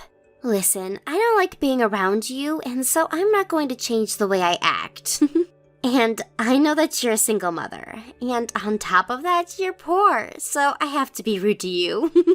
I mean, I can't let myself be nice to you, or you might start to think your situation as a mother is okay. Well, now, I can see that you do think it's okay to look down on me. At least that clears things up a little. Well, if that's really the way you feel about me, then I'm not going to force you to change that attitude. I do think it's a bit odd that that's the reason you're upset around me, but I'm not going to try and change your views of me. But when it comes to the wedding, can you at least be a little bit more friendly with me? Only during the wedding? Why should I be more friendly with you then? Well, because your parents will also be at the wedding, right? And Jacob's co-workers and bosses will be there as well. If you keep acting the way you have with me there, then it may create a bad image of us, and things might not turn out the way you'd like them to if everyone is concerned about you. So you're asking me to be nice to save your own pride? I never thought you had any pride to begin with, so it should have been alright for me to be rude to you. I don't want people thinking that you're willing to disrespect your mother-in-law on your special day is all. And when it comes to Jacob, I don't think he'd like having the two of us at odds during the wedding, right? If you make yourself look bad by acting out against me, then you may only make things worse for your relationship. Yeah, I don't want to be giving everyone the wrong idea, right? Although, I'm sure when the other people in my family get to know you more, they'll think the same way I do about you. What? I am fine with you hating me for whatever reasons you may have, but at least during the wedding can you play nice? That's fine, right? It's not asking much for me to ask you to just act as though there's nothing between us for a few hours, right? Alright, understood. I'll try my best to not be rude to you. And don't start talking back to me if I slip up once or twice. After all, you're asking me a lot more than you should be with the status you have. I'm really asking you to do this one thing for everyone. Not just me. Hopefully knowing that will help you make the right decisions. China, do you think that you can come to the waiting room that I'm in? I want to talk with you about what just happened. No, thank you. I'm in the middle of getting my makeup done. And by the time that's over, I'll have to be ready for the wedding to start. Well, I don't mind if you come after that as long as we have a chance to talk. Just a little time will do, so can you be here soon? I don't want to, so it's not happening. And by the way, it's not normal of you to ask to talk with the bride right before the wedding is about to begin. Everyone knows that this is the most busy time for the bride, and she has a lot on her mind that doesn't involve you. So stop trying. That's right, and to be honest, I don't want to have to talk with you either right now about what happened. After all, today is supposed to be Jacob's and your big day. But you did do something that was not okay. Well, if you understand that, then you should stop trying with me. It's like you're trying to start something for no good reason. If I did something that you didn't like, then maybe you should keep it to yourself until after the wedding. Well, I want to talk with you about how you just acted with me. But it wasn't just me that you acted that way towards. You also acted rude towards Jacob's mentor. Do you not know what you've done to him? Jacob's mentor? Are you talking about that old man that was standing next to you a bit ago? That guy isn't even family or close friends to me, so he shouldn't even be here. That's why I was so surprised to see him here in the first place. That man is a very busy man with all his work, yet he made time to be here for Jacob. He told me that he just wanted to stop by to at least see Jacob during his very special day, and had been planning on getting to know you a little. Yet out of nowhere, you came along and said some rude things. If you were not married to Jacob, then that would have not been okay for you. I'm sure things have made things awkward for his mentor now, and I can't seem to find him anywhere to talk with about you. Did I say something that happened to upset you and that old geezer? I don't remember a thing I said. You sure did. You said to him that he resembled me, as someone who was nothing more than a moneyless single parent living in poverty. And then you told me he should marry me since we're both poor. Even if that was just meant to be a joke, it was not appropriate to say. Well, he came during a time like this that is only meant for people that know one of the two that are getting married. And he looked too old to be associated with Jacob, so I just assumed you both were dating or something.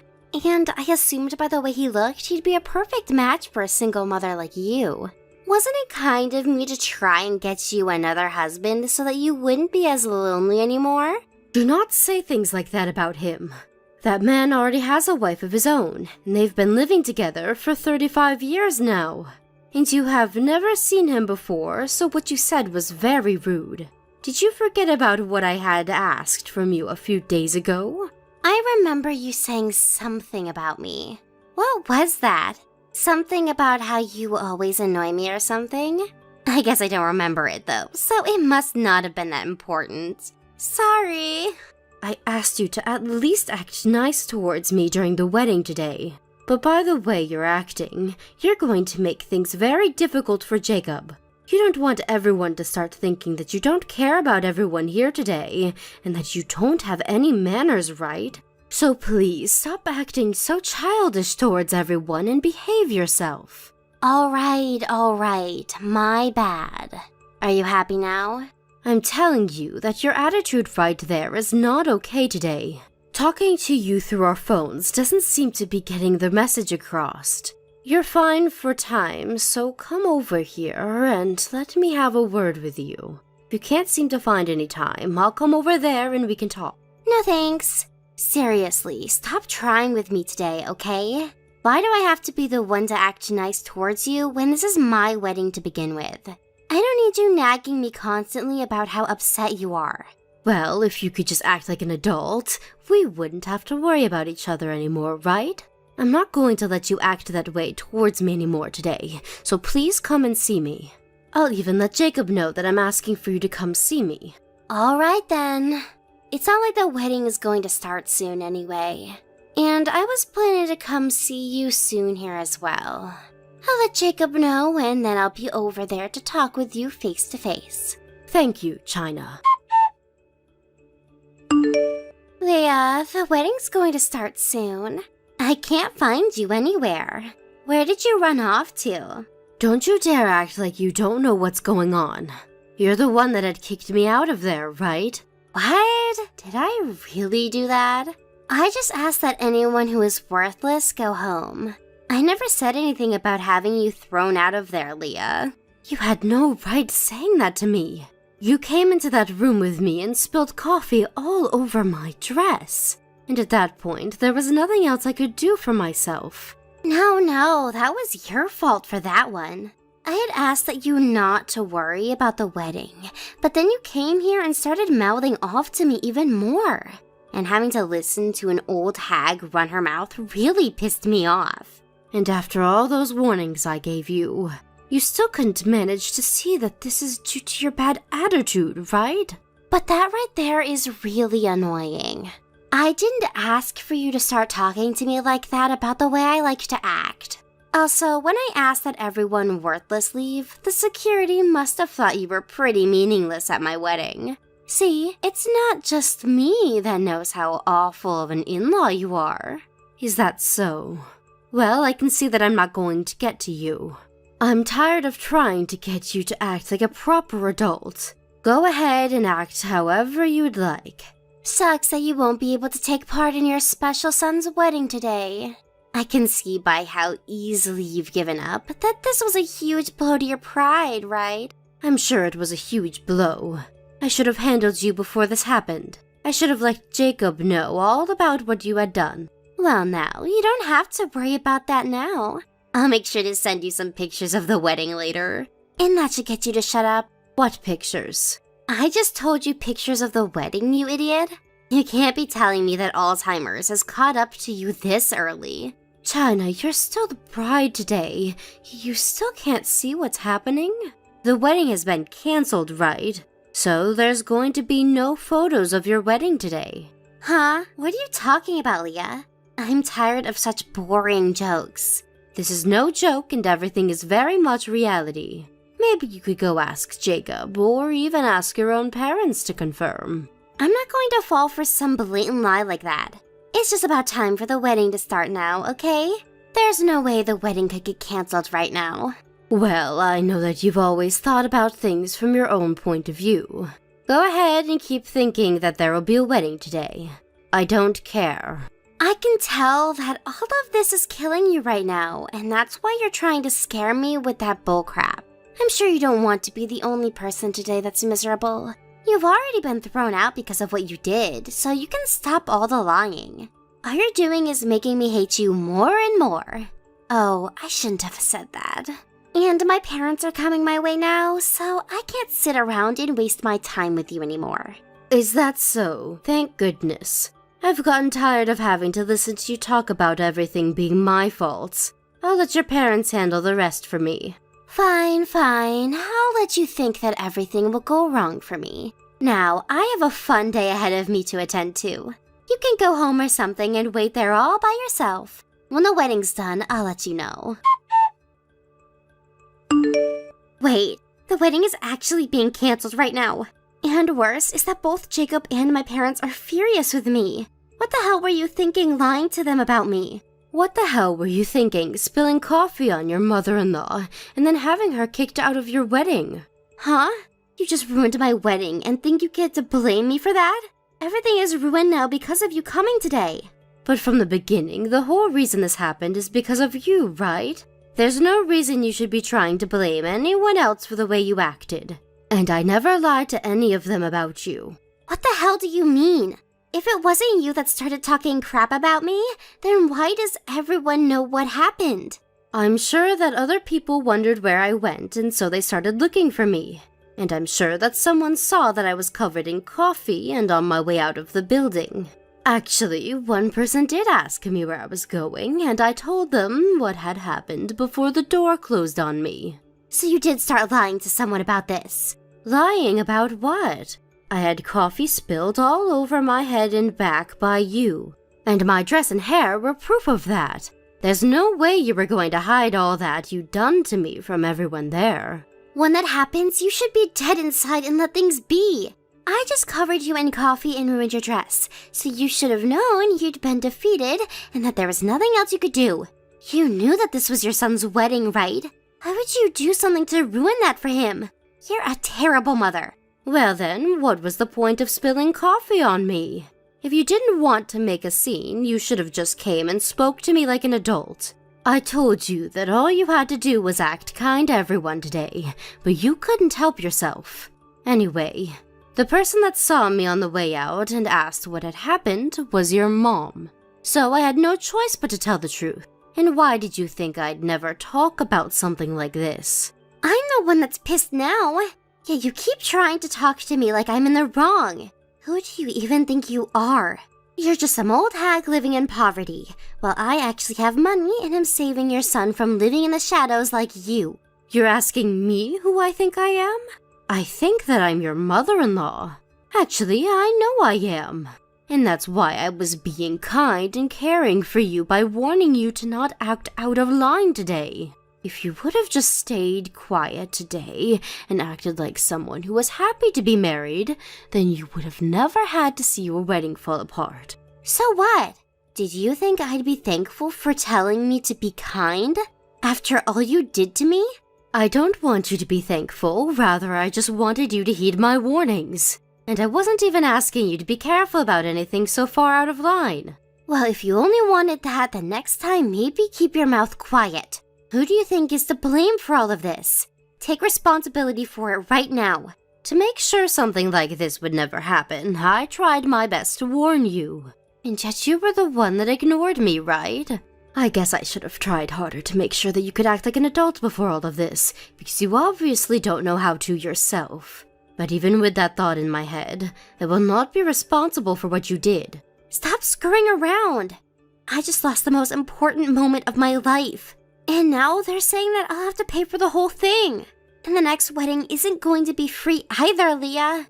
And who will that next wedding be with? With Jacob, of course. But because of this, we're not going to let you come. Have you not heard anything from him yet? He already told me that he's going to be divorcing you. What? Divorcing me?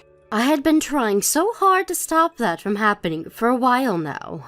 But since he thinks this is the right choice, I won't tell him otherwise. Wait, hold on a minute. Why does he want to get a divorce at a time like this? If you took a second to think about what you've done, you'd understand why. Aren't your parents really upset with you now as well? And they told you that you'd have to pay for the whole wedding yourself, right? I didn't think they were being serious, though. How much will that all cost me? I don't have enough to pay for all of this. Well, in the divorce, you'll also have to split properties, right? Maybe you can get some money in that, depending on what the lawyer thinks. I'm not even saying that I'm okay with being divorced. So there's no way he can just do it without my permission. Do something to stop all of this. I had tried to do something to stop this earlier as your mother-in-law. But you looked down on me and never once listened to a word I said about being a bit less rude to me. So there's nothing else I'm going to do for you now. It'll all fall on deaf ears anyways. But you should be trying to do something as my in-law. Your daughter-in-law is in trouble, so you have to help me. You think that, but take a look at your own parents. They have no plans of helping you, so why would I when I'm not even related to you by blood? They aren't going to help me? What do you mean? They're planning on cutting ties with you. They told me that you're not welcome back to their house after the divorce. You're kidding, right? Then what should I do now? Why don't you think about that yourself? Before you have to ask a single mother anything, let's see what you can do on your own. If you cannot figure anything out, then that means you're worse than me, right? After that, Jacob and China became divorced. It was a rough road getting there, but after China's parents forced her to go meet with Jacob's lawyer and talk about all the details, there was nowhere left for her to run. She had tried to plead that this was all due to me bullying her, but Jacob could see through her lies and made it clear that he no longer loved her, and that is what made her realize she had lost. But even though she was no longer married to Jacob, she still had a long and terrible road ahead of her. As her parents had said before, the whole wedding and the cancellation fees had to be paid by her and only by her. And luckily for her, she was able to get enough from Jacob in the divorce due to the splitting of their properties and money, and could pay it all off without having to take out any sort of borrowed money. But because she spent every last penny she had on that wedding, she no longer had enough to pay for herself to live. She had always been a housewife for Jacob while he worked, and so she never had any money of her own to begin with. And on top of being moneyless, she also had no home to go back to, and so she was really in between a rock and a hard place. I may no longer be her mother-in-law, but after seeing how far she's fallen after disregarding my warnings to her, I only hope that she'll find a way to grow up and squeeze her way out of this very narrow hole that she's found herself in. Hey, Spencer, I bet you're pleased work's over. Will you be coming straight home? Rose, listen, babe, I'm real sorry. What's wrong? Did they give you overtime again? And my coworker Katie called in saying her kid was sick today. It doesn't look like I'm going to be able to get away anytime soon. Katie? She was the one with the little boy, right? Yeah, that's her. Apparently her son has a fever and won't stop coughing. There's a good chance she has whatever it is too. The last thing we need in our hands is another pandemic. I never want to hear the word lockdown again. Long story short, she took the day off. Oh, I see. I can't say I'm not disappointed with that being Christmas week and all. I know you work in a care home, but I thought you said your hours would be going down around this time. I prepared a huge dinner for us. I'm so sorry, babe. They were supposed to be reducing our hours, but it's so much unexpected crap pop up over the last few days you wouldn't believe. I'll tell you what, I'll definitely get off early tomorrow. I wouldn't miss Christmas Day with you for the world. Really? But how do you know you'll be able to? Won't Katie still be off? Well, there's a will, there's a way. Leave it with me. I'm so happy to hear that. Thank you, sweetie. I've been working hard on my end too, you know. Something tells me this Christmas year's dinner will blow your mind. Get excited. Cool, I can't wait. You have been really busy lately, though. What exactly is it? Is everything okay? Oh, you know, just some things here and there. Anyway, aren't you going to be pretty busy yourself? I remember you saying things pick up for you at work around New Year. Sure, but I've been carefully planning out my schedule since last month to make sure we still have plenty of us time. This is going to be our first New Year together since getting married, after all. It'd be a crime not to enjoy it to the fullest, and it'd be such a shame to have what should be a special time ruined by some boring old work. Oh yeah, that reminds me. Anything on New Year's Eve? You said you were gonna message your mom? Yeah, about that. It's looking like I probably won't get the day off. What? Work again? But I thought you were supposed to be finishing up on the 28th. That was the plan, but things have changed. Katie being off threw a huge spanner in the works. Best case scenario, I'm in till late evening. I can't guarantee I'll make it back in time for the celebrations. I see. Does that mean we're not going over to your mom's anymore? I hate to say it, but yeah, I told her we're not going to be able to make it this year. Sorry, babe. I could hardly expect you to go on your own. I guess you're right. It might have been a little awkward with just me there. Don't get me wrong, I think your mom and dad are great. They're super kind, but I'm still kind of nervous around them. Right? How about you go back and see your own folks for New Year's instead? Wait, what? You mean we're gonna spend it apart? What choice do we have, babe? Best case scenario, I get home late. Worst case scenario, I don't make it back till you're fast asleep. Wouldn't you rather be with your parents instead of waiting around for me on your own when I might not even make it in time? You'd be bored and lonely. I'd feel bad. I could always do a big clean to keep myself occupied. Nah, let's save that for my next day off. We could do it together. It'll be fun. Your next day off? Yeah, right. You don't get days off anymore, even when you're supposed to. The boss ends up calling you in. That's cool. My next day off will be fine. Katie should be back by then, so they'll have everything covered without me. Won't you be sad? I was so looking forward to us spending our first New Year's together. Sure I will, but I'll still have a big smile on my face when I think about how we're going to spend the rest of our lives together. I'll never let you escape, babe. I hope you know that. You mine forever? I guess. It's always next year. I'll make sure we definitely spend it at my folks' house then. And we'll celebrate with twice as much beer to make up for the lost time. It makes way more sense for you to spend it with your mom and dad this time around.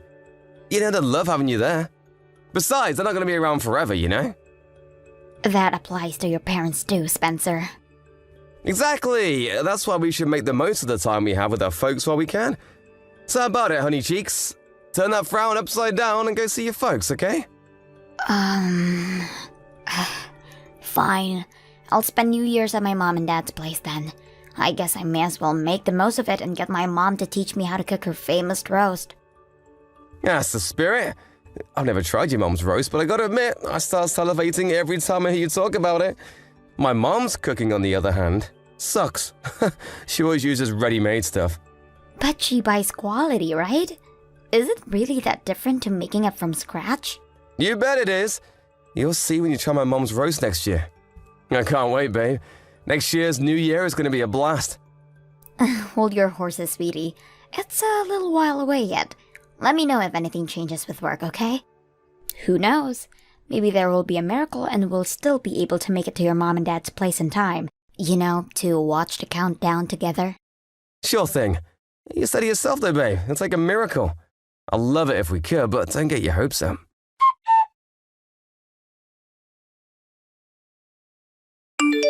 Spencer, you're late again today. Are you still mad about Christmas Day? Come on, babe. I apologize for that already. But you promised to make it home on time. Not only were you late, but you didn't even message me. Did they confiscate your phone at work now? I was so worried. I thought maybe you got into an accident or something. I know it was wrong of me, babe. I'm sorry. I was so focused on trying to get everything done early, I lost track of time and forgot to check my phone. So that's why you didn't reply to my messages? Sorry. As if that wasn't bad on its own.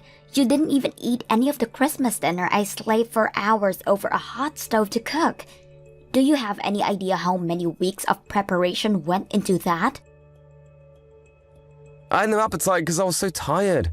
It was the middle of the night when I finally got back.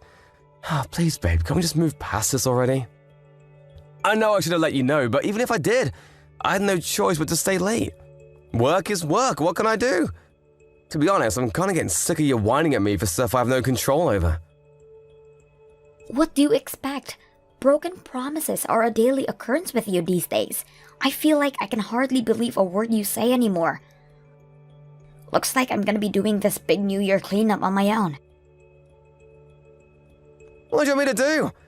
God, you're such a pain in my backside lately. What happened to you? What do you want from me, woman? Should I tell my boss to stick it up his ass and lose my job? I'd have nothing but free time then. Is that what you want, huh? Is it? Speak to me like You speak to me like you're my freaking mom. I'm doing my best to put bread on the table and all you do is complain. I have a job of my own, you know. It's not like I don't work hard myself. We both put bread on the table because we both work full-time. It's a team effort, or at least it's supposed to be. Sure, when things are hectic for one of us, the other should be there to offer support. I get that. But you've been leaving me to do all of the housework by myself for months now. You do know I do literally everything around the house, don't you? I know there's no way you haven't noticed. I'm heckin' busy, Rose. And once again, Spencer, so am I. Do you have any idea how jam-packed my schedule was from last month until just before Christmas? I crammed everything into the halftime. It normally takes me so me and you could spend the holiday season together. Mine and your jobs are not the same, babe. I can't believe it even compare them. What's that supposed to mean? It's a well-known fact that men work at least 10 times harder than women. What's the problem with you doing a little housework here and there if you have more free time than me? You said it yourself, it's supposed to be a team effort, but you seem dead set on making me play solo. Why am I even wasting my breath? You just don't get it. Jesus, Spencer. Is there really any need to speak to me like that? You're the one acting belligerent. Would it kill you to be there to support your husband while he's out working back-breaking hours to bring home the bacon? Would it, huh? Huh? Please calm down. I want to be there to support you. Like you only come home to sleep these days. What the heck's wrong with that? Obviously, I'm gonna spend less time at home when things are crazy at work. I don't mind picking up the slack at home when you're busy with work, Spencer. That's not what upsets me. What upsets me is the fact that you don't even seem to care. You speak to me with such coldness and disdain, I feel like I barely recognize you anymore. What happened to the kind, loving man I married? I'm right here, babe. It's me, your big girly teddy bear. I'm doing this because I care. I'm super grateful for you doing the housework. I thought that was obvious, but I guess I have to actually tell you. Jeez, we've almost been married a whole year now. I thought you'd understand me by now. You never used to speak to me like dirt. God damn it, here we go again with the victim bullshit. I can't take any more of this. Fine, I'm the bad guy and everything wrong with your life is my fault. Happy now? That's not what I'm saying. Seriously, Spencer, what's going on with you? Did something happen? Nope, I'm bound to run out of patience eventually when you constantly harp on at me about Christmas like this. No, it's not just Christmas. Something about you changed before that. No way, you're imagining it. God, no, I'm sorry. I shouldn't have spoken to you like that. To tell you the truth, babe, I'm hella stressed working all these hours. I let my emotions get the better of me. You're bound to be stressed out working this much. You're only human.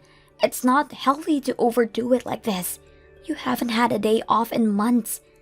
You're right. Sorry, babe, I'm calm now.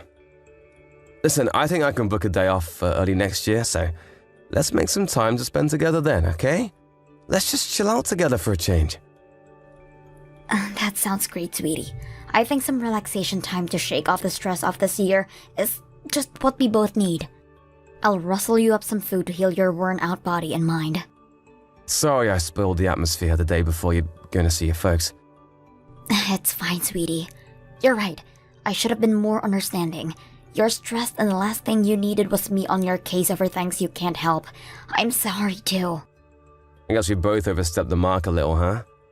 What do you say? Should we make up? My shift tomorrow starts a little later than usual, so we can spend some time together in the morning while you get ready for work, and I can see you off. In fact, you know what? How about I drive you to the station? Thanks. I'd really like that. If you want to relax at home before I work, I really don't mind taking the bus, though. Good luck with work.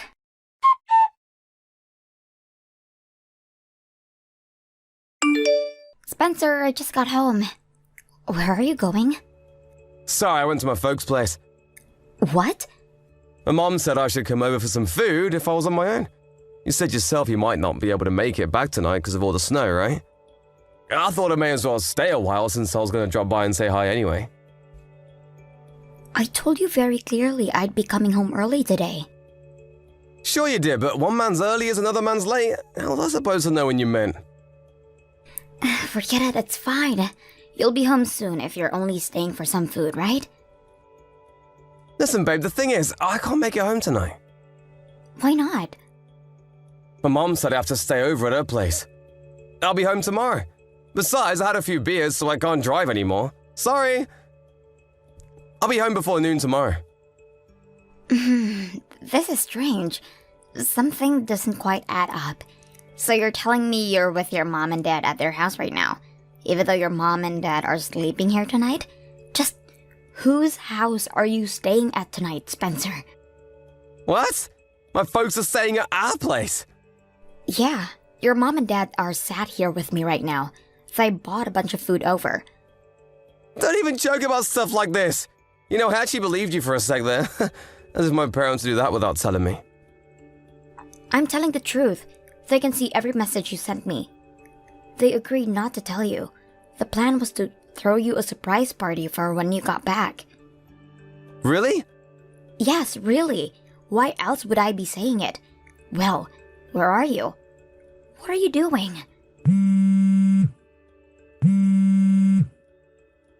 How about picking up the phone? Well, you see, the thing is, I'm out drinking with my buddies right now. Sorry, babe. So? Why does that mean you can't answer the phone? Well, can you give me a few minutes? Surely you can manage a quick phone call. Sorry, listen, babe, but the thing is, I'm really drunk. Why do you have to lie? I'd appreciate it if you told me the reason. Going out drinking with your buddies doesn't mean you have to stay the night. You could easily get a taxi. I know, but I thought you'd be mad at me. Where are you right now? Your dad says he'll come pick you up in the car. No, that won't be necessary. I can make it home on my own. How? You're too drunk to drive. I'll get my buddy who doesn't drink to bring me.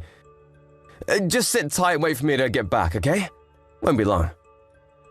No, we're going to do a video call, and you're gonna show me your surroundings right now.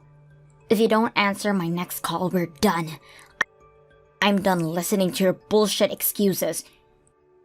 Your mom and dad can't wait to see you either. They say they want to hear what you have to say for yourself.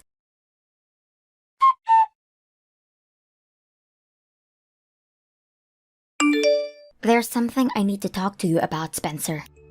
Have you decided to forgive me? No. Please come home soon, baby. You know this has all been a huge misunderstanding, right? I only lied because I knew it might look bad, and I didn't want to make you think I was doing anything I shouldn't have been. Which part am I misunderstanding? You were at your co-worker Katie's house. Were those rose petals on the bed in the background on the video call? Sure I was, but it wasn't what it looked like, babe. I swear.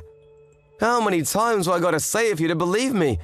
Me and her, we're just friends. It's not what you think. She has a kid, for crying out loud. Isn't she a single mom? I guess it wouldn't be weird if she was lonely. But I never imagined in a million years you and her would... No, it's not like that. I swear on my life, I'm not cheating on you, baby. I love you and no one else. Katie told you herself, right? Her kid really likes me. He was begging me to stay and I would have felt bad leaving him, that's all. No matter which way you look at it, it doesn't add up. Why would a married man be at his single co-worker's house on a New Year's Eve, drinking wine on a bed covered in rose petals in a candlelit room? You and Katie have been having it away behind my back, haven't you? Do you seriously think I can forgive you for this? God, why does everything have to be sexual with you? Katie's a sensitive girl, so she likes to set the scene, so what? Surely you don't actually think I'd cheat on you with someone with a kid. What does her having a kid having to do with anything? You wanted to screw her, so you screwed her. No, I could never do that with someone with a kid. He's nearly 7 years old. Surely you don't actually think I'd want to play stepdad to some little brat I don't even know. Like I need that kind of hassle in my life. Besides, I have you. Why would I need anyone else? But the plan was to divorce me and marry her, wasn't it? No, wait, you're dead wrong. Not only does she come with the baggage of a 7-year-old kid, but just think about it, babe. Katie might be the same age as us, but she went through childbirth. That does things to your body, like I'd ever go for someone that saggy. Wow, you're horrible. You made Katie cry. Huh? Wait, what? I'm with her right now. No, wait, you're lying. Have I ever lied to you? Your mom and dad really were in the house with me before, right? Was I lying then? This might be hard for you to believe, but some of us have morals. Unlike you, I don't lie every 5 seconds. I'm sorry. Does that mean you finally admit? Not that it makes any difference if you do. Katie already told me you two have been seeing each other for the last 6 months. Score! Now I have all the proof of the affair I need. We'll be discussing this through our lawyers from now on. The divorce, I mean. Rose, I was never serious about Katie. It kind of just happened. She said she was struggling with some stuff at work. I felt bad for her, so I said she could talk to me if she wanted, but one thing led to another and we got carried away. So that's why you cheated on me? You think that magically gets you off the hook? At least now, I finally know why you've been coming late from work all this time. You were over at her place. I promise I'll never see her again. She no longer exists as far as I'm concerned. Do whatever you want. We're getting a divorce. It's not my problem anymore. Rose, please just wait. Can we talk things through? Please just give me a chance. A chance? A chance for what? A chance to prove how much I care about you. I promise I'll never betray you again. You had plenty of chances to prove you cared about me, but you were more than happy to treat me like crap when I didn't know about the affair. Take Christmas, for example. You spent it with Katie, didn't you? You've got some nerve to claim you care about me after lying and treating me like I didn't even exist for months on end so you could go off to your lover girl's house. But me and her are done now, finished. Like I just told you, we'll never see each other again. I don't care anymore. You had plenty of chances, and you blew them all away. The only thing now is divorce. I worked so hard to make things easier for you because I thought you were swamped with work. I know now what a fool I have been. I'm sorry. I'm so sorry, baby. I know I'm a dirtbag. Please don't leave me, I'm begging you. You're the one who left me, Spencer. It was all nothing but lies. A relationship is built on a solid foundation of trust, and you bulldozed ours. I can never believe another word that comes out of your mouth. How could I possibly spend another second of my life with someone like you?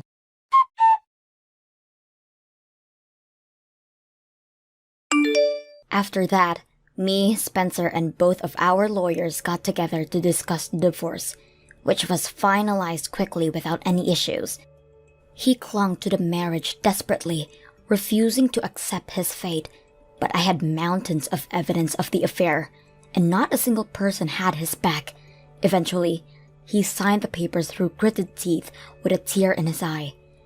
I heard his mom and dad told him he was no longer their son and to never show his face at their house again. He was forced to pay both me and Katie a hefty sum in compensation. I found this out during the divorce proceedings, but apparently, right from the get-go, he gave her false hope that they had a future together by filling her head with lies about how committed he was to her and her son. Apparently, even adoption was mentioned.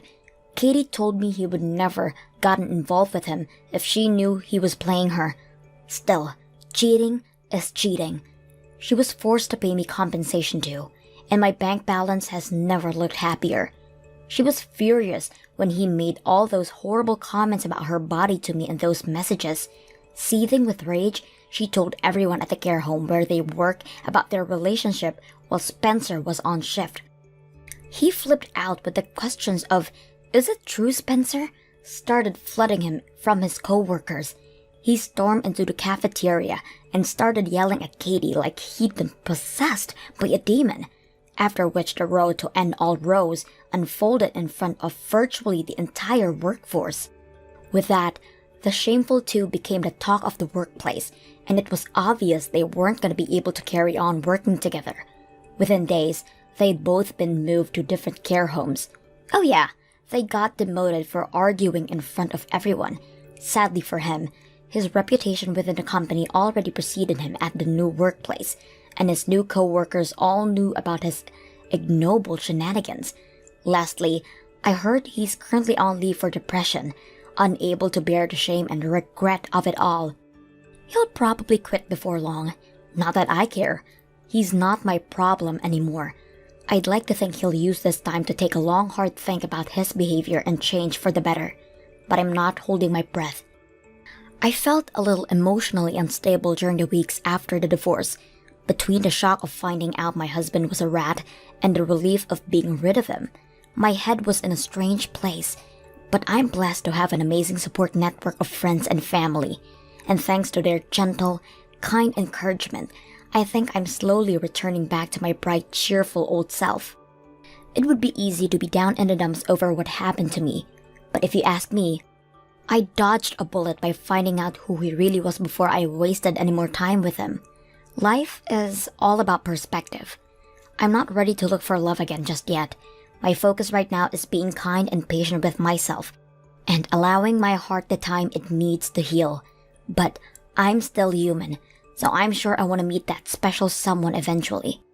I'm gonna build myself up into the best version of myself I can possibly be, so that when I do meet Mr. Right, he won't be able to resist.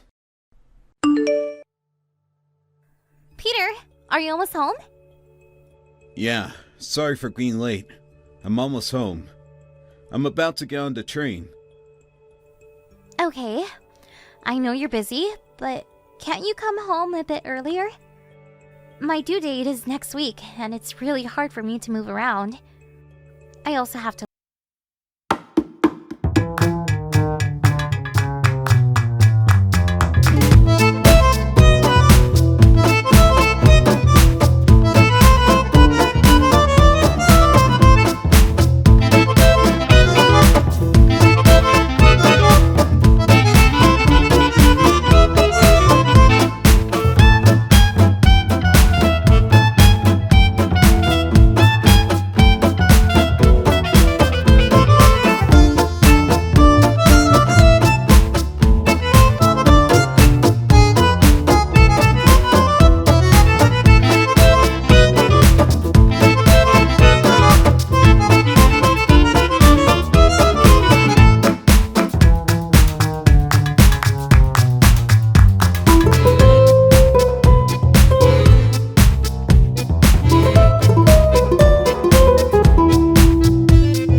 Okay. How's Aiden? Is he asleep? Yeah, he's fast asleep. He really looks like an angel while he sleeps. He turns into a monster when he wakes up. He's an airtight kid. I guess he wants to play a few more. I've been unable to play with him like I used to after I got pregnant. I bet he can't wait to play with his little sister. Hopefully you can play with him a lot while I'm at the hospital. Are you taking a week off? Yep, I've already told my boss about it. I'll take him to many fun places. Of course I'll visit you at the hospital too. We'll get really busy after a baby is born, so be prepared, alright? You'll have to help me with housework, okay? I know. I won't let you suffer alone. Really? I think I'm the only one doing all the housework for the past few years. Sorry, Maggie. I'm not my old self anymore. Are you almost home? Have you arrived at the station? Yeah, I'll be home in a few minutes. I'll warm up dinner for you. Be careful on your way home. Hey, Peter. How's Ida doing? I don't ever slow up, no I don't take shit. I got no love for the fakeness. If you wanna play tough and wanna hate this, I'll always show up. I don't ever slow up, no I don't take shit. I got no love for the fakeness. If you wanna play tough and wanna hate this, I'll always show up and make a statement. I don't ever slow up, no I don't take shit. I got no love for the fakeness. If you wanna play tough and wanna hate this, I'll always show up and make a statement. Everything I do so instinctive and so passionate. Every word I move so descriptive like an adjective. I got a vendetta against people who patented being negative when you should be getting after it. I got facts over tracks, this and that. Spitting slow, spitting fast. I could roast, I could gas. Think I'm okay at last, but I don't know if that can erase all the past. And the pettiness, a reflection of the emptiness. Hilarious, you think you're worth my time, you're delirious. Mysterious, because you hide behind a fake exterior. Inferior, you know I'll always be a bit superior. Get off of me, this ain't no humble brag. I want you to hear words, you can say them back. I want you to feel free from the chains at last, and to believe in what you got, it was built to last, yeah. Now that I've been put through hell, I never got anyone's help. I had to do it all myself.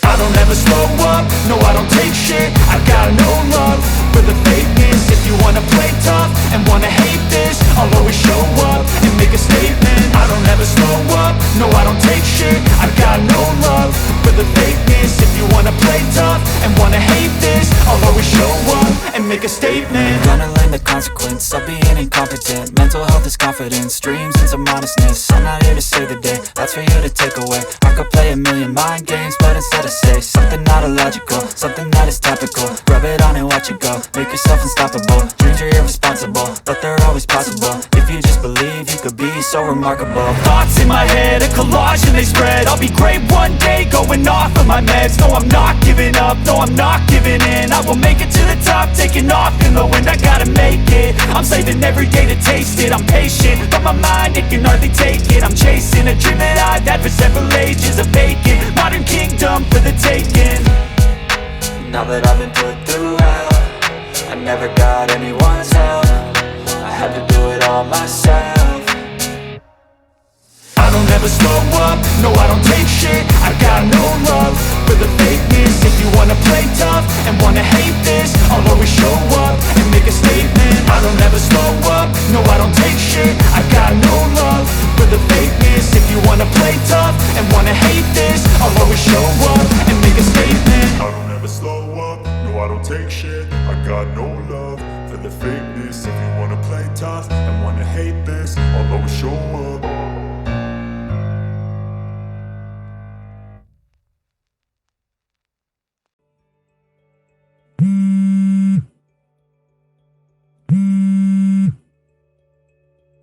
Mom, I'm sorry I wasn't able to pick up your calls. I'm getting my dinner served right now. Everyone in my room is eating too, and I don't want to disturb them, so I'll call you back later. Maggie, how are you feeling? I'm feeling much better. No major symptoms. My health hasn't fully restored yet, though. I guess I shouldn't have moved too much while I was pregnant. Maggie, stay calm and listen.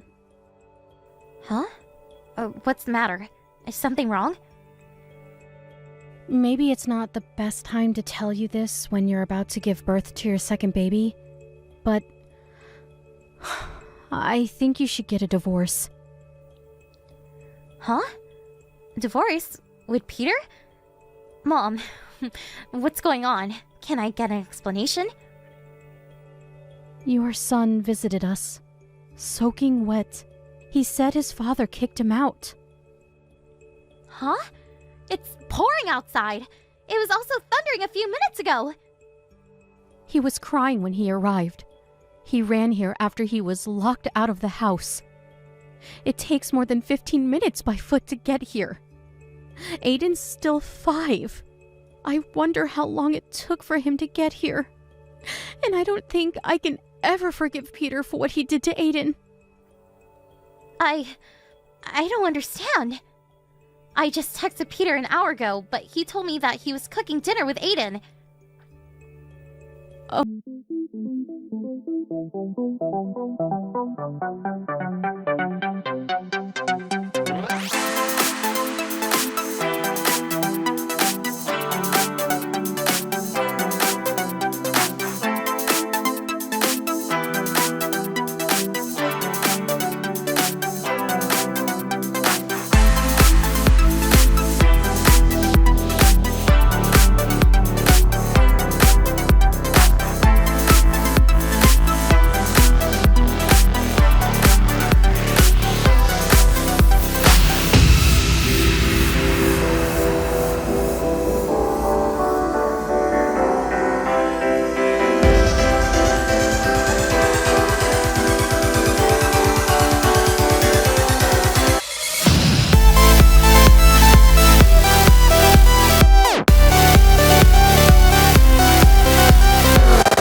But what I hate most about you is how you locked Aiden out of the house.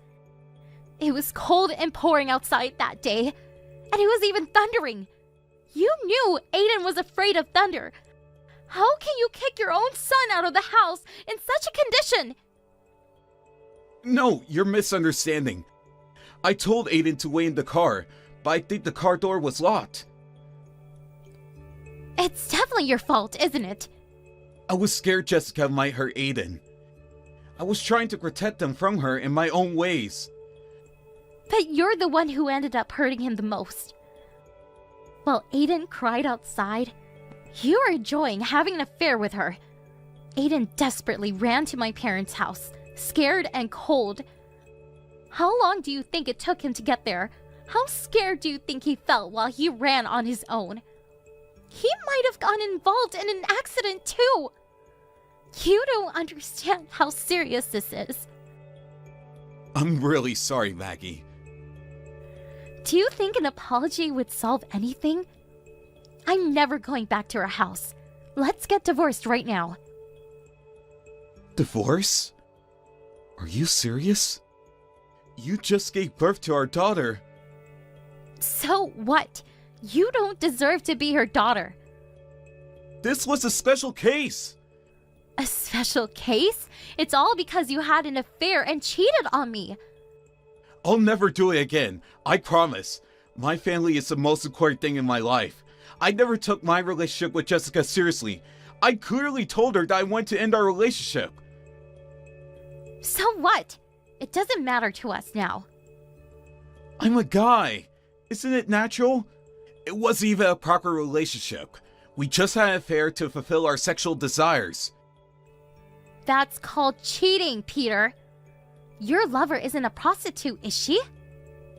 Honestly, I would have preferred you to fulfill your sexual desires with a prostitute. How can you ever say that family is the most important thing in your life? It creeps me out. Please forgive me. I will never betray you again. Give me another chance. I don't think I can believe your words, Peter. Jessica showed me what you texted here. You've been telling her about you didn't want to go home because it was tiring to be with me and to take care of Aiden. I couldn't believe my eyes when I saw your text. You got what you want. You no longer have to come home. I didn't mean it. Then why would you ever text her that? If Jessica wasn't important to you, why would you have to lie that you didn't want to go home? I just went with the flow. Jessica works for the same company. She's my colleague.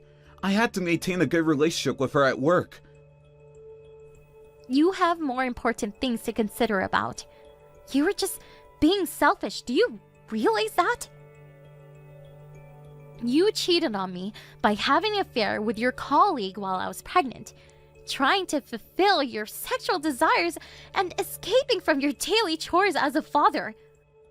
You just decided on your own that it was a temporary relationship until I gave birth. I don't think I would want you to be my husband, nor the father of my children.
than last year.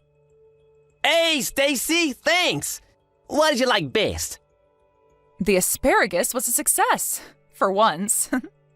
I look forward to it. I appreciate you sending them.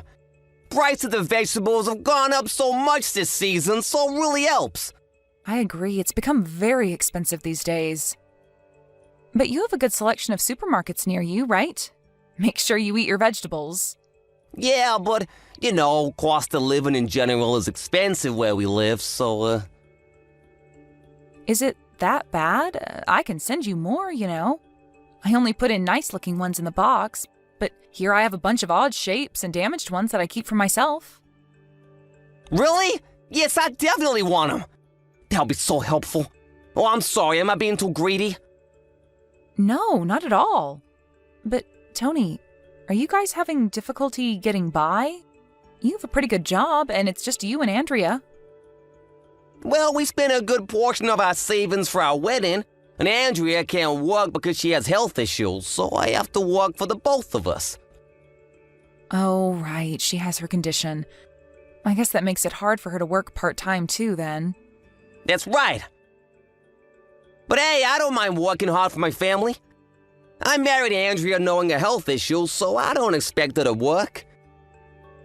I've also been studying to start a side business in the near future, so I can make more money. Wow, a side business? That's amazing. But don't push yourself too hard. You're still new to married life. You have a long road ahead of you. Take good care of yourself. You have to eat healthy and sleep well. I know, sis. I won't do anything unhealthy. Oh, I forgot I had a bunch of fruit in my fridge that I got from my neighbor. I should have put some in the box. I can put them in another box and mail it now. It's okay, Stacy, no rush. Some other time is perfectly fine. Oh, sorry, I need to get back to work now. Okay, let me know when you really need help though, Tony. It's just us now. Mom and Dad would have wanted us to look after each other. My husband also said he's happy to help you whenever you need. Thanks, Stacy. But I want to try to be independent now, So I'll do my best not to bother you guys too much. Talk to you later.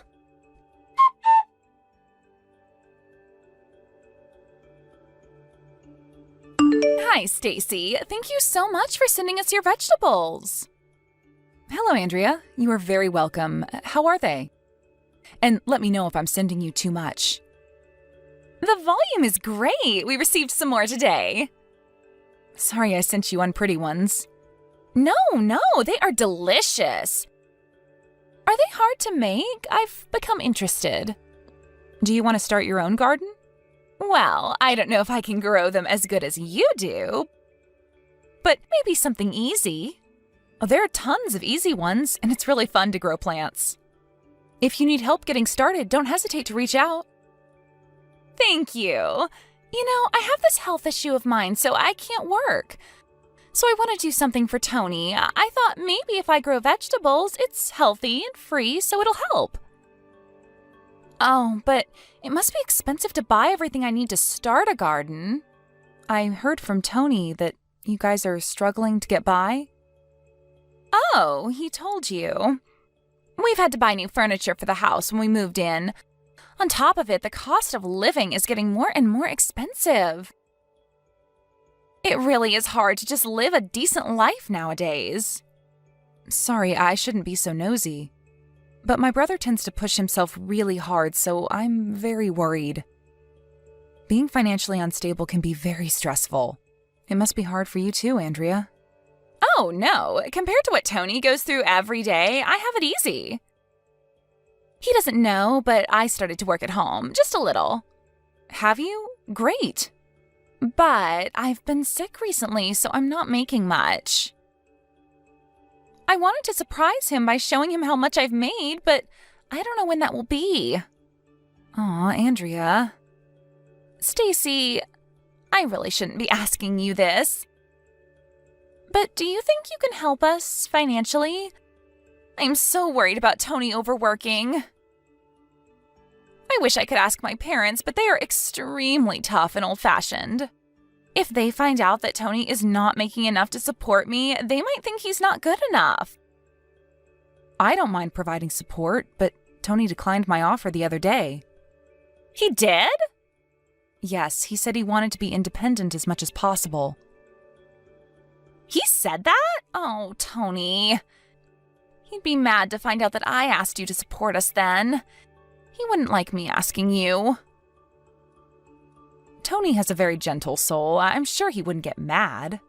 But I'm scared that he'd feel ashamed. Is it possible for you to help us, but keep it a secret? Like I said, I'm happy to support you guys. But this is about money. I think you two should talk about it first. I don't think he'd accept it. He has a side business now and working around the clock. He would say he can pay for the two of us if he works harder. I promise we will pay you back, little by little. So please, I just want Tony to be okay. Maybe just for a little while? Okay, the max I can provide is $500 a month, though. Is that enough?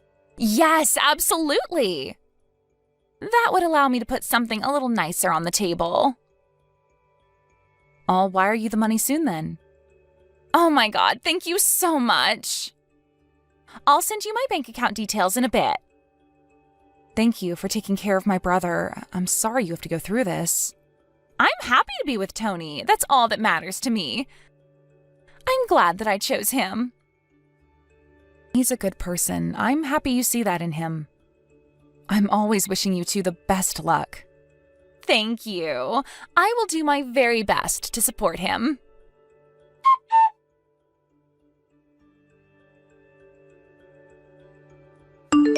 Hey, Stacy, thanks for yesterday. I was able to chill out for once. Oh, good. I wish you could have stayed longer, though. I know, but I was lucky to even squeeze in some time to see you during a business trip. Next time, I'll take a day off. That would be lovely. Did you get back home? No, not yet.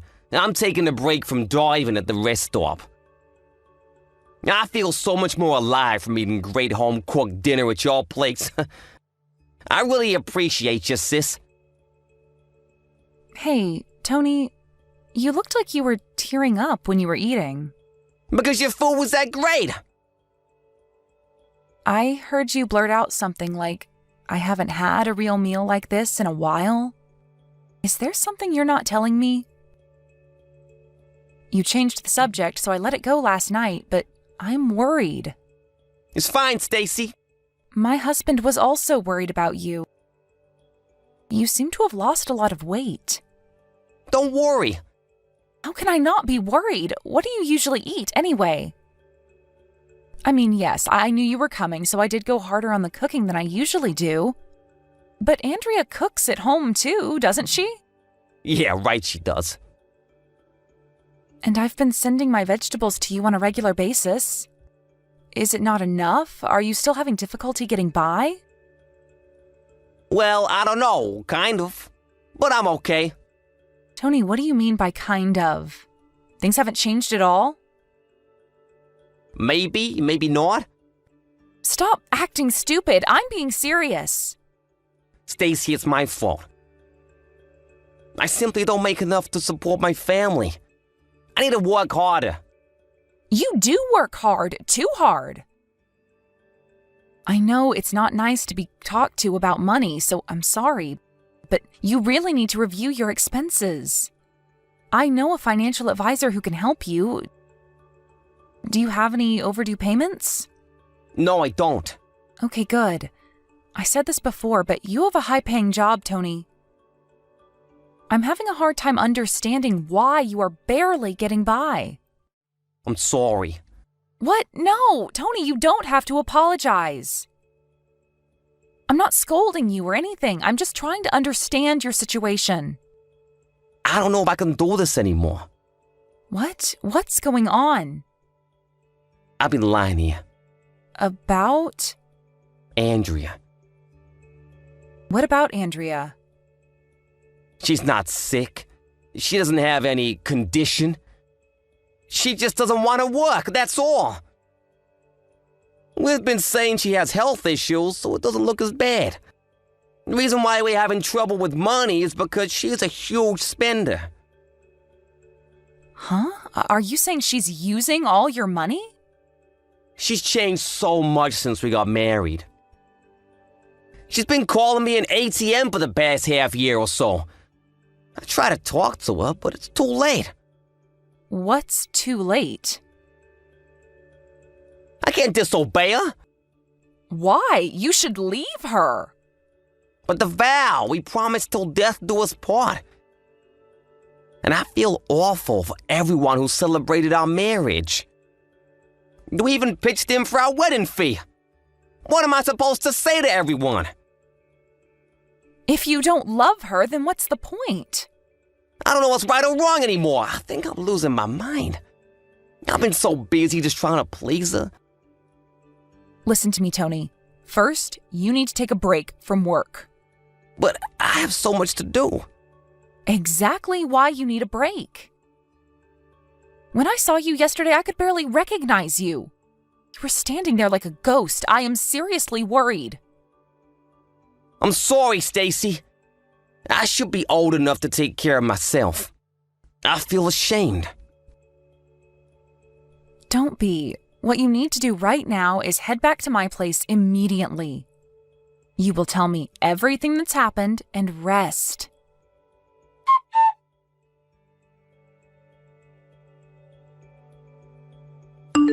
Hi, Andrea. Do you have a minute? Hi, Stacy. I was just about to message you. I can't get a hold of Tony. Is he still in the hospital like you said? Unfortunately, yes. He hasn't recovered yet. He needs more time to rest. I see. Sorry I'm not there to help. I should have seen this coming. He's been working day and night.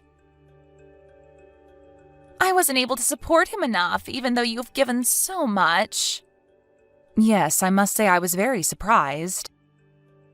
You said you were going to cook decent meals for him, for his health. Instead, Tony has lost 20 pounds. Really? I must not have seen it because I see him every day. I will make nutritious meals for him when he returns. No need. You wouldn't give him any good food, only junk. I'm sorry, what are you talking about? Like weeds growing in your yard, your leftovers? What the hell have you been feeding my brother? I know everything. You've been spending all his money on what you want. I don't know what you're talking about, Stacy. I've never done such a thing. We've been watching you this past week, you know. Waking up at noon every day, ordering delivery, shopping, drinking, eating. How could you use my brother as your ATM? How dare you treat my brother like trash? Why are you so upset? I mean, how else was I supposed to treat him? I can't buy luxury brands with what Tony makes. It's not my fault. Tony should be making more. Excuse me? Clearly, it is your fault. Tony promised me he'd make me the happiest girl. He needs to keep his promise. You are out of your mind. For a married couple to be happy, you need to work together. I married him because he works for a big company. But then I find out after we get married that he makes much less than I had expected. Can you imagine how shocked I was? You are not making any sense. I heard that you were abusive too. You abused my brother, both verbally and physically. Tony has had to go to therapy to get over what you've done to him. What? I thought you said he was in the hospital. I heard he fainted during a business trip. No, he didn't. I made Tony come here so that you could stay away from him. What? You need to get him back here now. He hasn't been home for a week now. I need money. It's almost his payday. Tony is not coming back to you. He is divorcing you.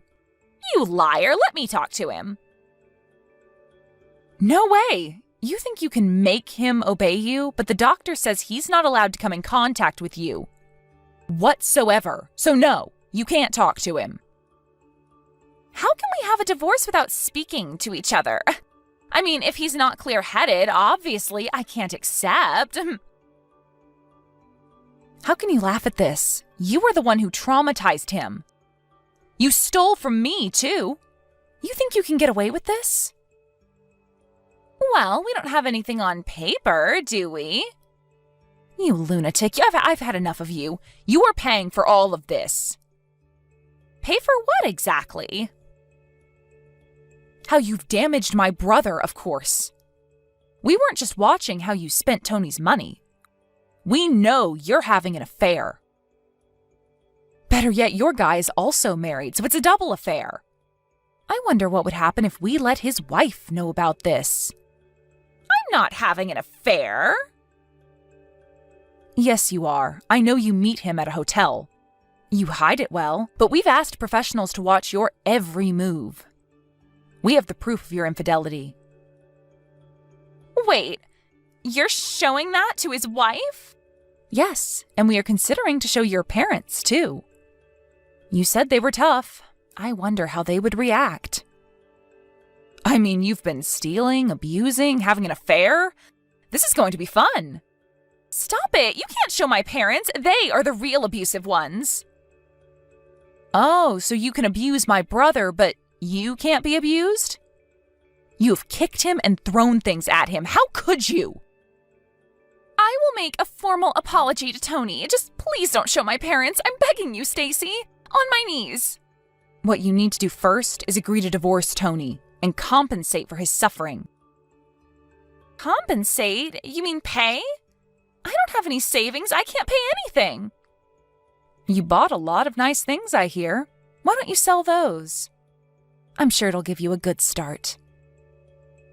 But I like them. I would hate to lose them.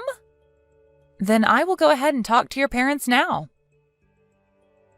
I will somehow make money. I will work and pay you back little by little. So please don't tell my parents. How am I supposed to believe you? You've been full of lies all this time. I'm being honest this time. Please believe me. No, sorry, you've gone too far. In fact, I've already done what I needed to do. Huh? What do you mean?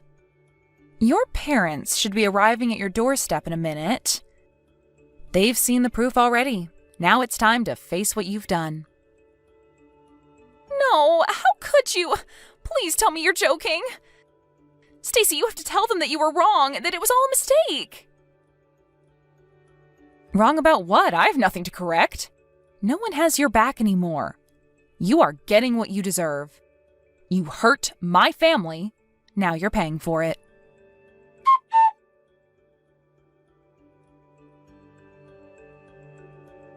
Tony and Andrea's divorce was filed shortly after. She agreed to the divorce relatively quickly as she had enough battering by her furious parents. Turns out, her parents really did treat Andrea rough as she grew up. It was the only truth that ever came out of her mouth. I feel bad that she had a tough childhood, but that doesn't give her the excuse to do what she did to me and my brother. Her parents, tough as they may be, were apologetic of the situation and paid me back, as well as consolation to my brother. The proof was also sent to the family of the man Andrea was having an affair with. I can only imagine what kind of drama that went on their side. Now in debt to her parents, I hear that Andrea is working day and night and under strict surveillance. My brother's friend saw her once. He said that she looked nothing like before, having lost a lot of weight. That doesn't make me feel bad at all, though, because that's exactly what she did to my brother.